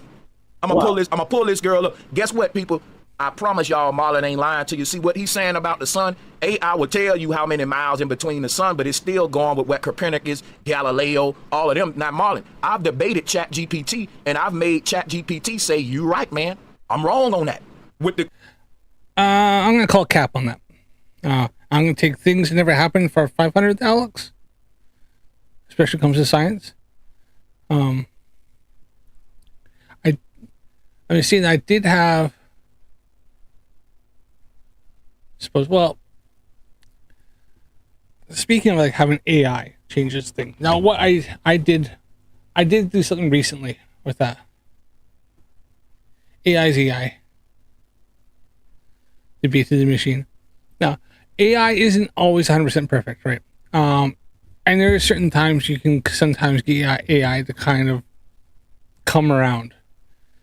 And what it was is I was having this, I had this debate with a friend of mine a while back, and it was about like, if somebody is being like, is somebody's in your house, like so you're having friends over or having like a party, and then suddenly somebody's like, is acting up, and you ask them to leave, and they refuse to leave, and you pick them up and you take them to the door and you push them out the door, and no, you say, get out of my house, you say, get out of my house, they don't leave. You pick them up, you go, get out of my house. Now, you ask AI basically on that, it'll tell you, you can't do that. You're not allowed to do that.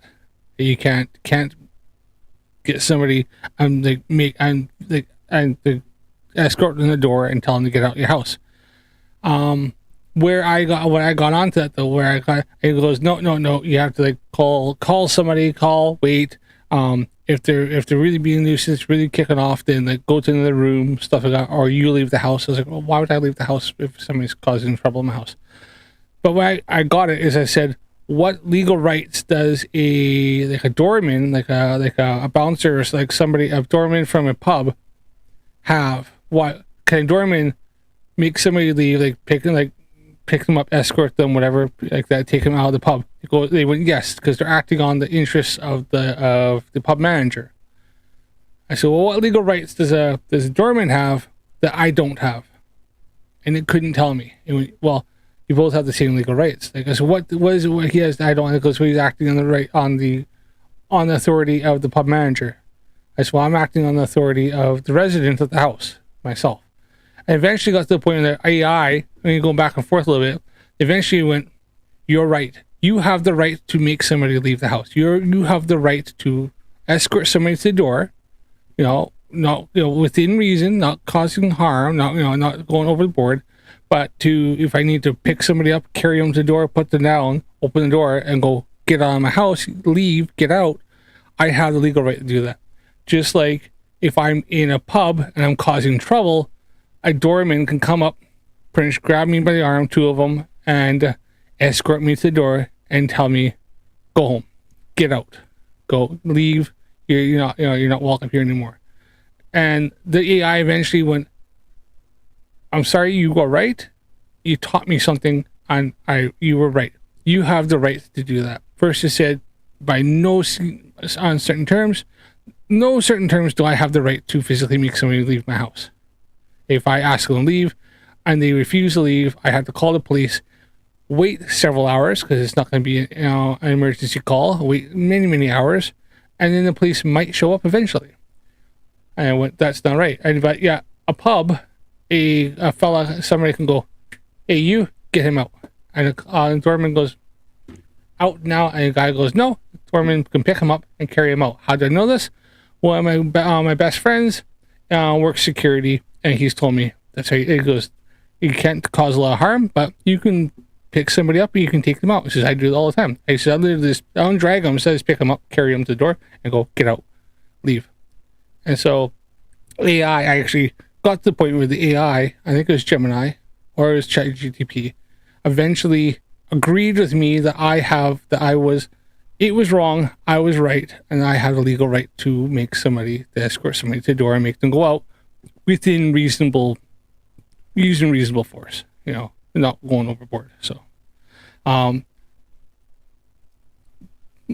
wrap it all up. The story is that sometimes AI isn't always right, and it does learn, and it is learning, and sometimes it does get things wrong, and it can correct itself. But for most things, for science, for established empirical science, where AI will and can, it can rely on and draw from sources, then Jamar's not teaching it fucking shit, because it's literally going to go, "You're wrong because this, boo, this happened, this happened. You're wrong." So.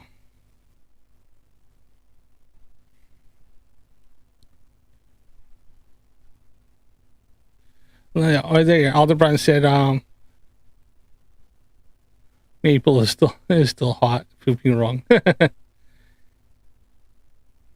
Well, yeah, ChatGPT says what you want to say, Still City.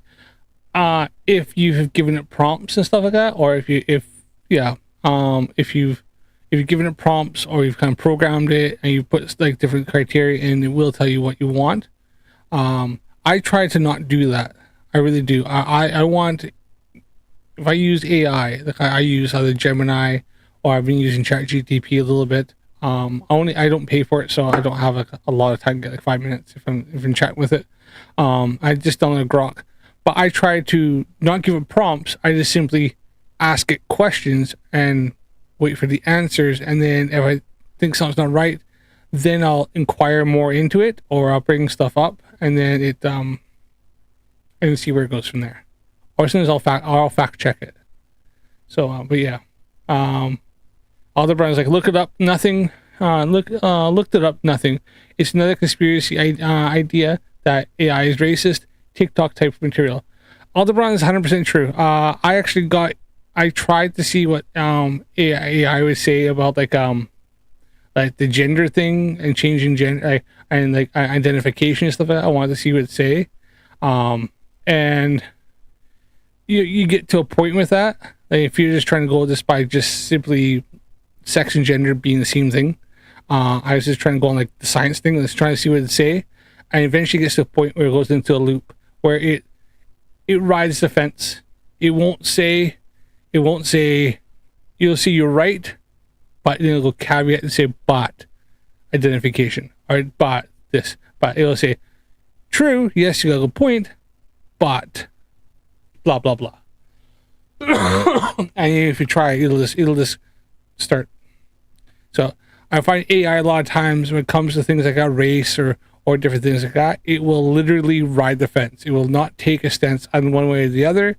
It'll say, yeah, you're right, but the other side. It'll just give both sides, and it'll sit there, and then eventually you'll catch it. It'll loop itself, where it'll start saying, yes, but yes, yes, but yes, but it'll start giving the same answers over and over, because it just kind of hits a point where it will not go past that, because it doesn't want to be dubbed as taking sides one way or the other. So yeah, it is a TikTok. I knew that. We used to say that AI is racist. It's not racist. You ever heard the one, I think somebody came out as a TikTok and they claimed that math is racist? The math is racist is what their claim was. And it was the most stupidest thing I ever heard. The contradictions I pointed out to it, but it let me know AI is honest, but it's biased. So if you catch AI, like if you fuck around and ask AI who discovered America and it say some dumb shit like Christopher Columbus and you correct it, AI will accept your correction. So the weird shit about AI is like, you can catch AI biases, just like what that black girl was saying. That's true. Well, I mean, it depends. When you see Christopher Columbus, who discovered America, I think it depends on what context you're doing, because you could say the like the Norse, like the like, so I didn't see Vikings, because technically Viking isn't true. But you could say like nomadic, like a Norse, or like that kind of people who sailed quite a long ways and stuff. Technically, they like, it's like Canada. They could say Jean Cartier kind of discovered Canada, but not really, because apparently there had been signs of there being so nomadic, like the Norse kind of sailors and stuff had been there, but they left because there wasn't anything there that they're looking for. So technically they discovered it first, but they stayed for a while and then they decided to leave because it wasn't lands. They were looking for other things, looking for riches or looking for trade and stuff like that. And the you could say the Native Americans, and they came across on a land bridge, and there's you could look at some of the history. You can see they're nomadic tribes that came from Eurasia, that they came from like Mongolia and that area, and they followed the herds over when there was a frozen land bridge. You can see maybe they discovered America first. So it's like all the context of what you want to say. And then obviously you're talking North to South America, so that's kind of I think it's where you had to get more specific. What are you talking about? Are you talking like discovered as in settled, like a full-on like long-term settlement? Or are you talking just had been there first? The programmers actually program their own biases into AI, but it's almost like AI will question even what the fuck was programmed into it. Bro, it's weird. Look, you don't call it a large language learning model for fucking nothing. Part of the AI, when ChatGPT first came out, the idea behind it, and when they first started it, was that it wouldn't. I think it didn't have access to the internet, but it would take anything you said and people said to it, it would take in and start learning this from different things. It was a large language model, so it was learning from language, and then eventually they gave it access to where you could draw information off the internet. I think they still have it kind of where it's sort of censored, so you can't draw too much stuff, so it only doesn't access to everything. Yeah, they eventually gave it that to a point so you can kind of access certain things, but it's always learning. It even says even the AI like Gemini or ChatGPT, and then there's obviously upgrades to ChatGPT as well. But it even says like either fact check me, like I'm not right. Like if you ask anything, what do you think is this rash, or I seem to have these symptoms, could it be this? It will say, well, it sounds like it, or looks like this, or these are the symptoms of freaking gonorrhea. I'm not saying I've ever asked that, but and then it'll say, but I am not a medical professional, and you need to go get medical advice. Don't take what I've said. I've only give you idea, but I can't say 100%. and it'll say, no, I don't know, right? But it is learning. So and it will, as I said, I've shown that, like, it still even says, like, I'm still learning. I take it in, and it's always continuously trying to update itself in some way. So.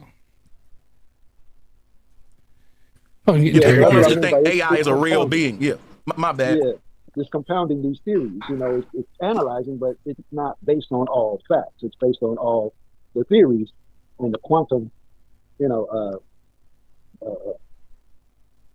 suggested, you know, amounts of space and the suggested amounts, and then it's putting all that together and it's doing the math, but it's not doing the math based on actual distance. You know, it's doing what we perceive it to be. Because if we were going to, if we wanted to just launch a rocket from the ground, pointed at the ground, if it's a rocket with cameras all the way around it, and it launched from the ground, you see the platform, you see the city, and you see the state, and you see the continent, and then you see the globe, and then the debate should be over. Watch it.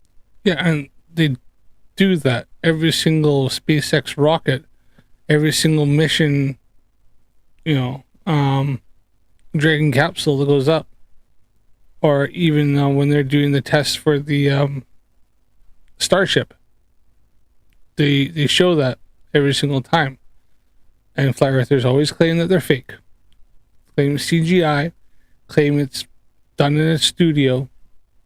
So I love this fella, and that's what the flat earthers will say. We just want to see this, and when you show it, they go, "I don't believe that. That looks fake to me," or, "Well, I want to see it go all the way around the globe. I want to see it. I want to see it go up and out and keep going until eventually I see it in a whole entire globe." They'll just, as soon as they see, give them what they want, they move the goalposts. So he's saying this. Oh, it should be debate over. The debate should have been fucking over back in 1946 when the freaking the V2 rocket went up and showed the freaking the curvature of the Earth and showed the Earth. But flat earthers went, nah. And then, as was it Still City brought up in 1962 when the fellow went up there, took a picture with is it Gemini or Mercury, however, and he took a picture of the Earth. Flat earthers went, nah.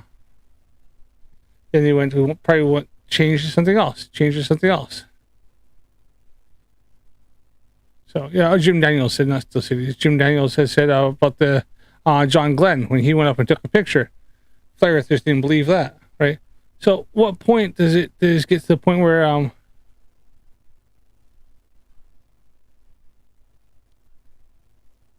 all right, see you, Still City. Thanks for jumping in, buddy. I'm gonna jump off here soon. Anyways, it is literally like 5 to 2 in the morning. So, yeah, and I got shit to do tomorrow. But thanks for dropping in. Love to see that. I might, well, I'd say I would stick on Max and Tune, but my phone's dead, so I usually listen on that. But hey, I'll have to just listen to Restream tomorrow. I've been listening to Tunes. The Flurf's running from the TFE, which is quite funny. He's chatting to Dick Wayne. Which is, that might be one to cover because that's quite funny actually. Freaking Dick Wayne. It's funny I got Dick Wayne on, and he's just as much of a dumbass as we all thought he was.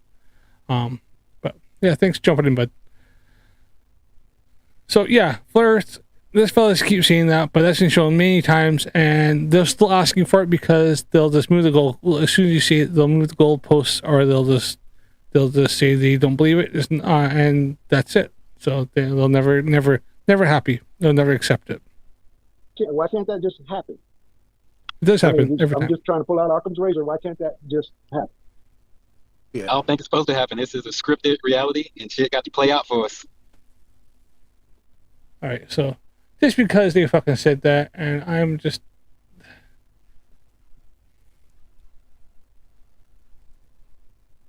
Is it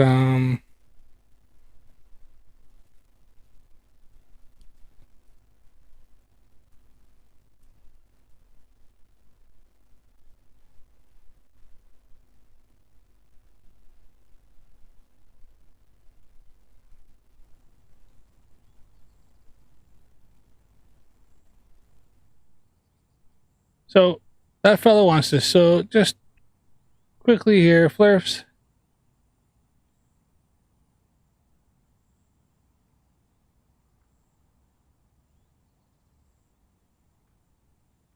Is this not it? Is this going to not happen?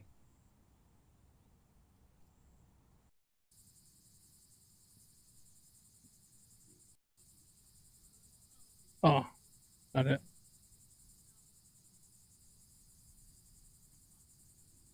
There it is.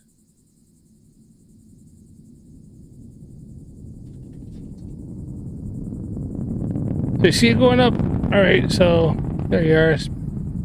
Falcon 9 going up.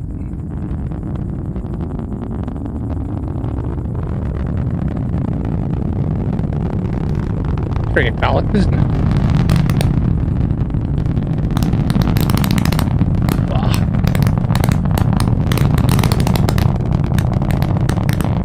The noise is so far away.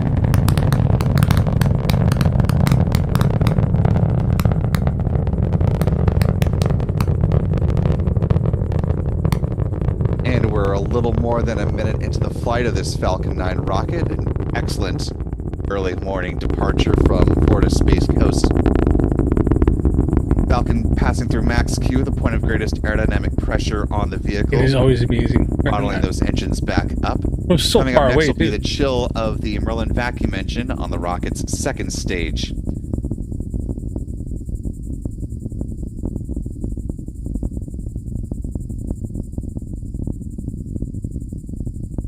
MVAC in flight chill. Good call on MVAC chill. Next up will be a few events in fairly rapid succession. We'll see first stage. I love watching these because if you look at this, you see how it's expanding out because the air pressure is so low, high up, that all that pressure is spreading out, showing that there's no firmament and you don't need to have a firmament to hold pressure in, because if we did, then why is the pressure so much lower there? You know, when you see where it's first taken off, that flame is tight. Like that flame is like there. Right? It gets up there. Or was it? You get higher up though. Look at that. How come that same flame kind of the same rocket is expanding? Because there's a lot, far less air pressure, because we don't need a firmament to hold the pressure in. We have something called gravity. Vac chill. Next up will be a few events in fairly rapid succession. We'll see first stage main engine cutoff, or MECO, at about T plus 2 minutes and 24 seconds. That'll be followed by stage separation and then the ignition of the Merlin vacuum engine on the rocket's second stage. Payload fairings are said to be jettisoned just before the 3-minute mark. And a good work by our tracking team this morning for an early morning flight. Less than 10 seconds to MECO. Gravity! You ever heard of gravity? Gravity! MECO. Stage. Stage separation confirmed. MVAC ignition. And good calls. We're seeing some great tracking views from Pete Yeah. Carson's. Those puffs that vacuum you're engine. seeing from the from the first stage, those are the cold gas thrusters. Get ready to come land. Payload fairings should be separate. Confirmed. There you go.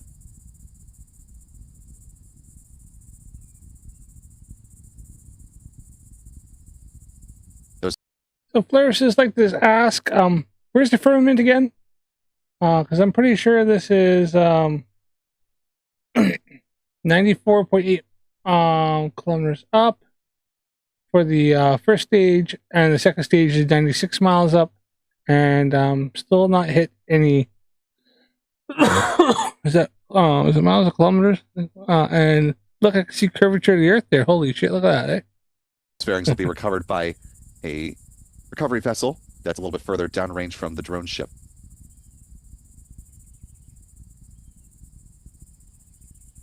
I think it's in kilometers, 100 kilometers up.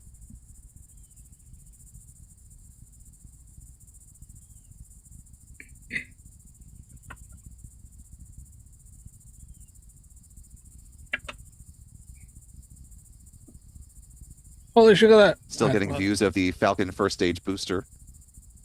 Pete's still got eyes on that. I think some of that actually is a fish island. Hopefully we should be able to see a little bit of the glow from That's a fisheye. Oh shit. That's a fisheye lens there, isn't it? How much more curve there is there than probably should be. entry burn, which is coming up in just about 2 minutes.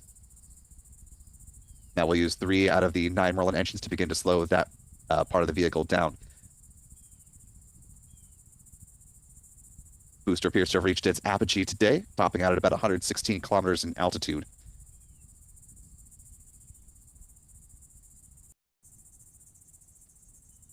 Look at that curvature.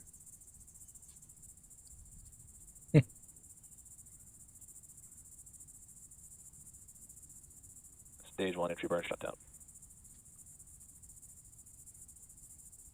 With the conclusion of that entry burn, we're now looking ahead.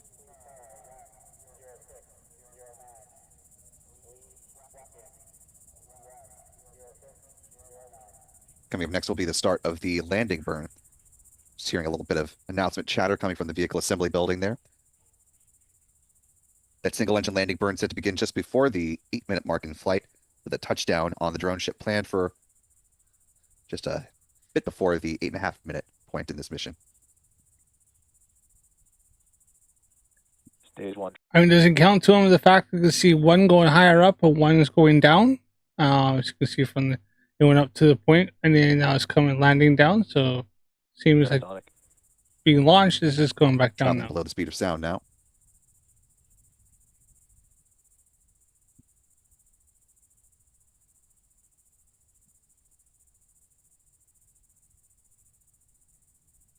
Landing burn should be starting in just a few seconds.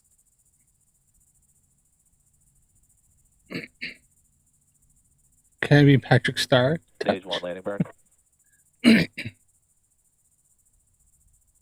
Ooh, that. The drone ship the landing on this thing with this thing here? Yeah, the air. Landing deployed. Wow, the freaking power. Wow. That's still amazing. Watch that freaking damn things land. Falcon 9 little rocket landing on a drone ship. Just freaking insane. They got that down so well now, don't they? Holy crap. And it looked like a good touchdown for B-1085, making its 10th trip to space and back. It's amazing, eh?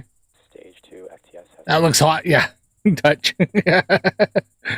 You know. Yeah, that's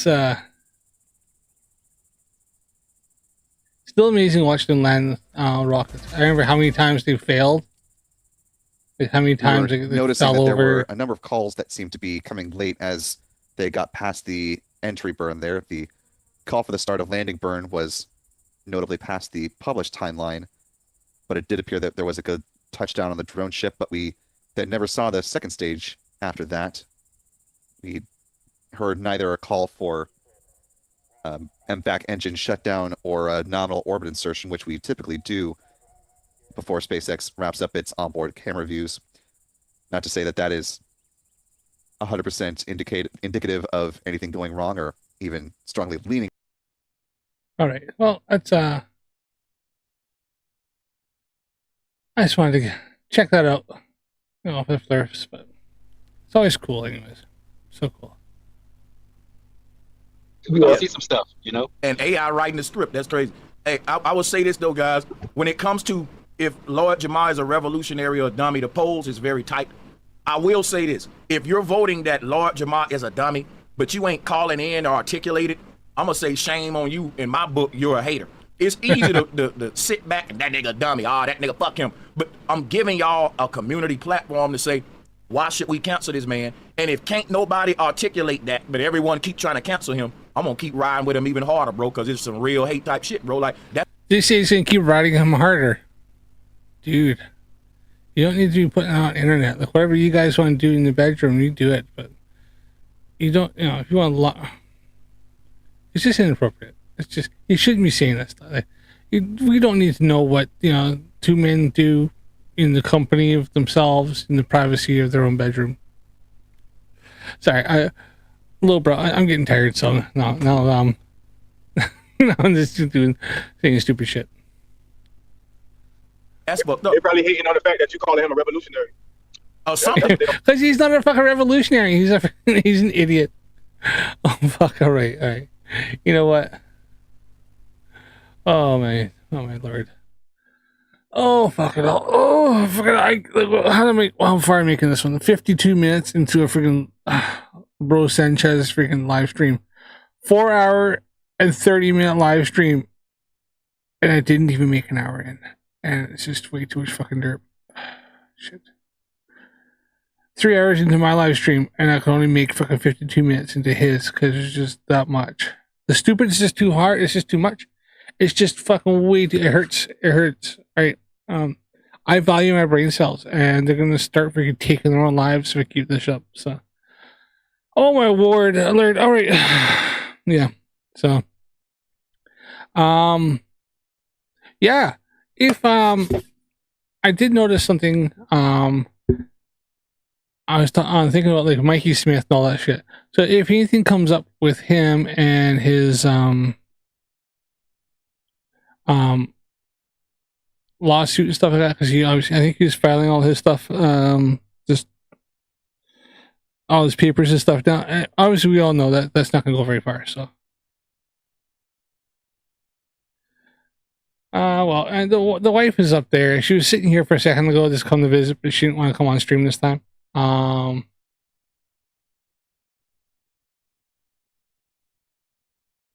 brothers like Sanchez listens to his audience but calls him out when they go against his wants. Exactly. I think that's why I think it was his audience, they were voting because maybe is anonymous, but to actually come up and say something, they knew that he was just going to jump all over them, and a lot of people just don't want to have that, so they tend to not do that. They tend to just want to, can't be bothered. Just work for that. Hold on. Okay. So yeah. As for me, Lindsay, yeah, I'm gonna probably hit the heat here. But as for Derp, I'll probably go upstairs, watch TV, like watch YouTube for probably about 15-20 minutes. I'll probably falling asleep. And that usually helps me kind of cleanse my head. If I need to maybe put some music on, or I'll usually put something on that I can kind of just get out of this. But yeah. So that was Bro Sanchez. Fucking hell, and his streams are hard to get through. They are so hard to get through. But like I was saying, like Mikey Smith, if there's any news that comes up of his of what he files and all that stuff like that, anything I think is newsworthy, I will I'll put up. I know he put up something on his videos of what do you do? Current not for pictures, but he did something Venus Jupiter close proximity, and he also did another one where he showed Antar. I'm gonna probably do the I'll probably do a little video where I compare that because I have some of the same observations. So I do like to kind of put that up there. Oh, and Mikey Smith did actually mention something which I will be putting up. So watch for a comment. He wanted people to help him out on his last live stream here, where he's talking about his one of his suggestions, and I'm gonna put up a suggestion that will help him out loads.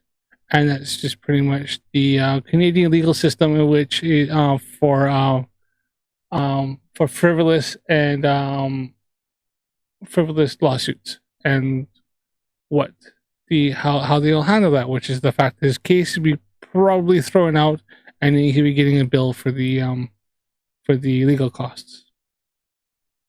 And if he keeps it up, then he'll be banned from filing anything more in the courts. So, yeah, I'll send him a link and say, here's something I found about the government that you might want to read, and see if he reads it. So, watch for that. See if he actually comments on that. It would be quite funny.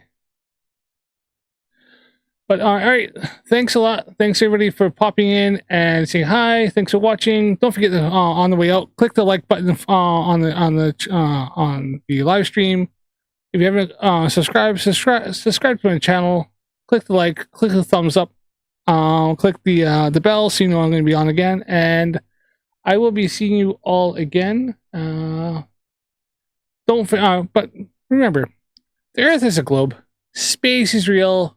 But don't forget, my friends, stay curious, and I will see you again. Thanks for coming.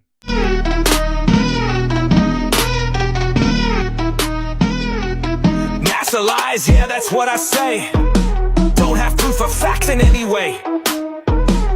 I claim the moon's made of plasma, a place no one can go. The Apollo program's a scam, I can't back it up though. They talk about the ISS is floating in space. You ask me in a pool, I'd say is the case. Satelloons in the sky held up by helium balloons. But bro, that's just a lie, cause that's what all bitches do. NASA lies is something I'll never prove.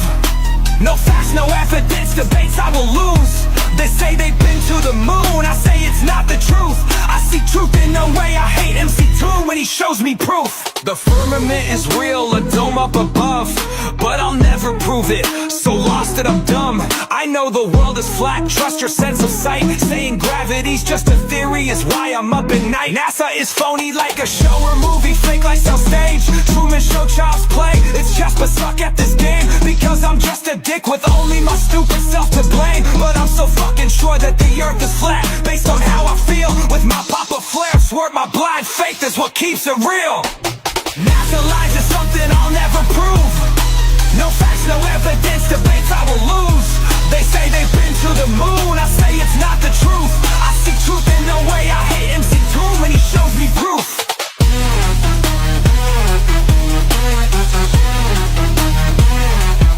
Asking the wrong questions, my beliefs are all faith-based. I can't see the fucking answers right in front of my face. Stanley Kubrick is mentioned every single goddamn time. Somehow he filmed it without nobody dropping a dime. The firmament is a dome, it keeps water in the sky. But when you ask me to prove it, I can't know why. NASA in Hebrew, it means to lie or deceive. My flirt priest told me and blindly I believe. NASA lies is something I'll never prove. No facts, no evidence, debates I will lose. They say they've been to the moon, I say it's not the truth. I see truth in no way, I hate MC2 when he shows me proof.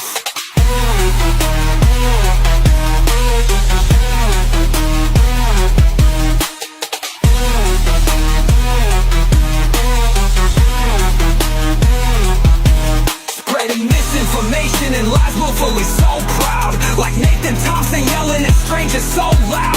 NASA's lies, people, space is fake and Earth isn't round. Oh shit, the fathers and husbands stop me into the ground.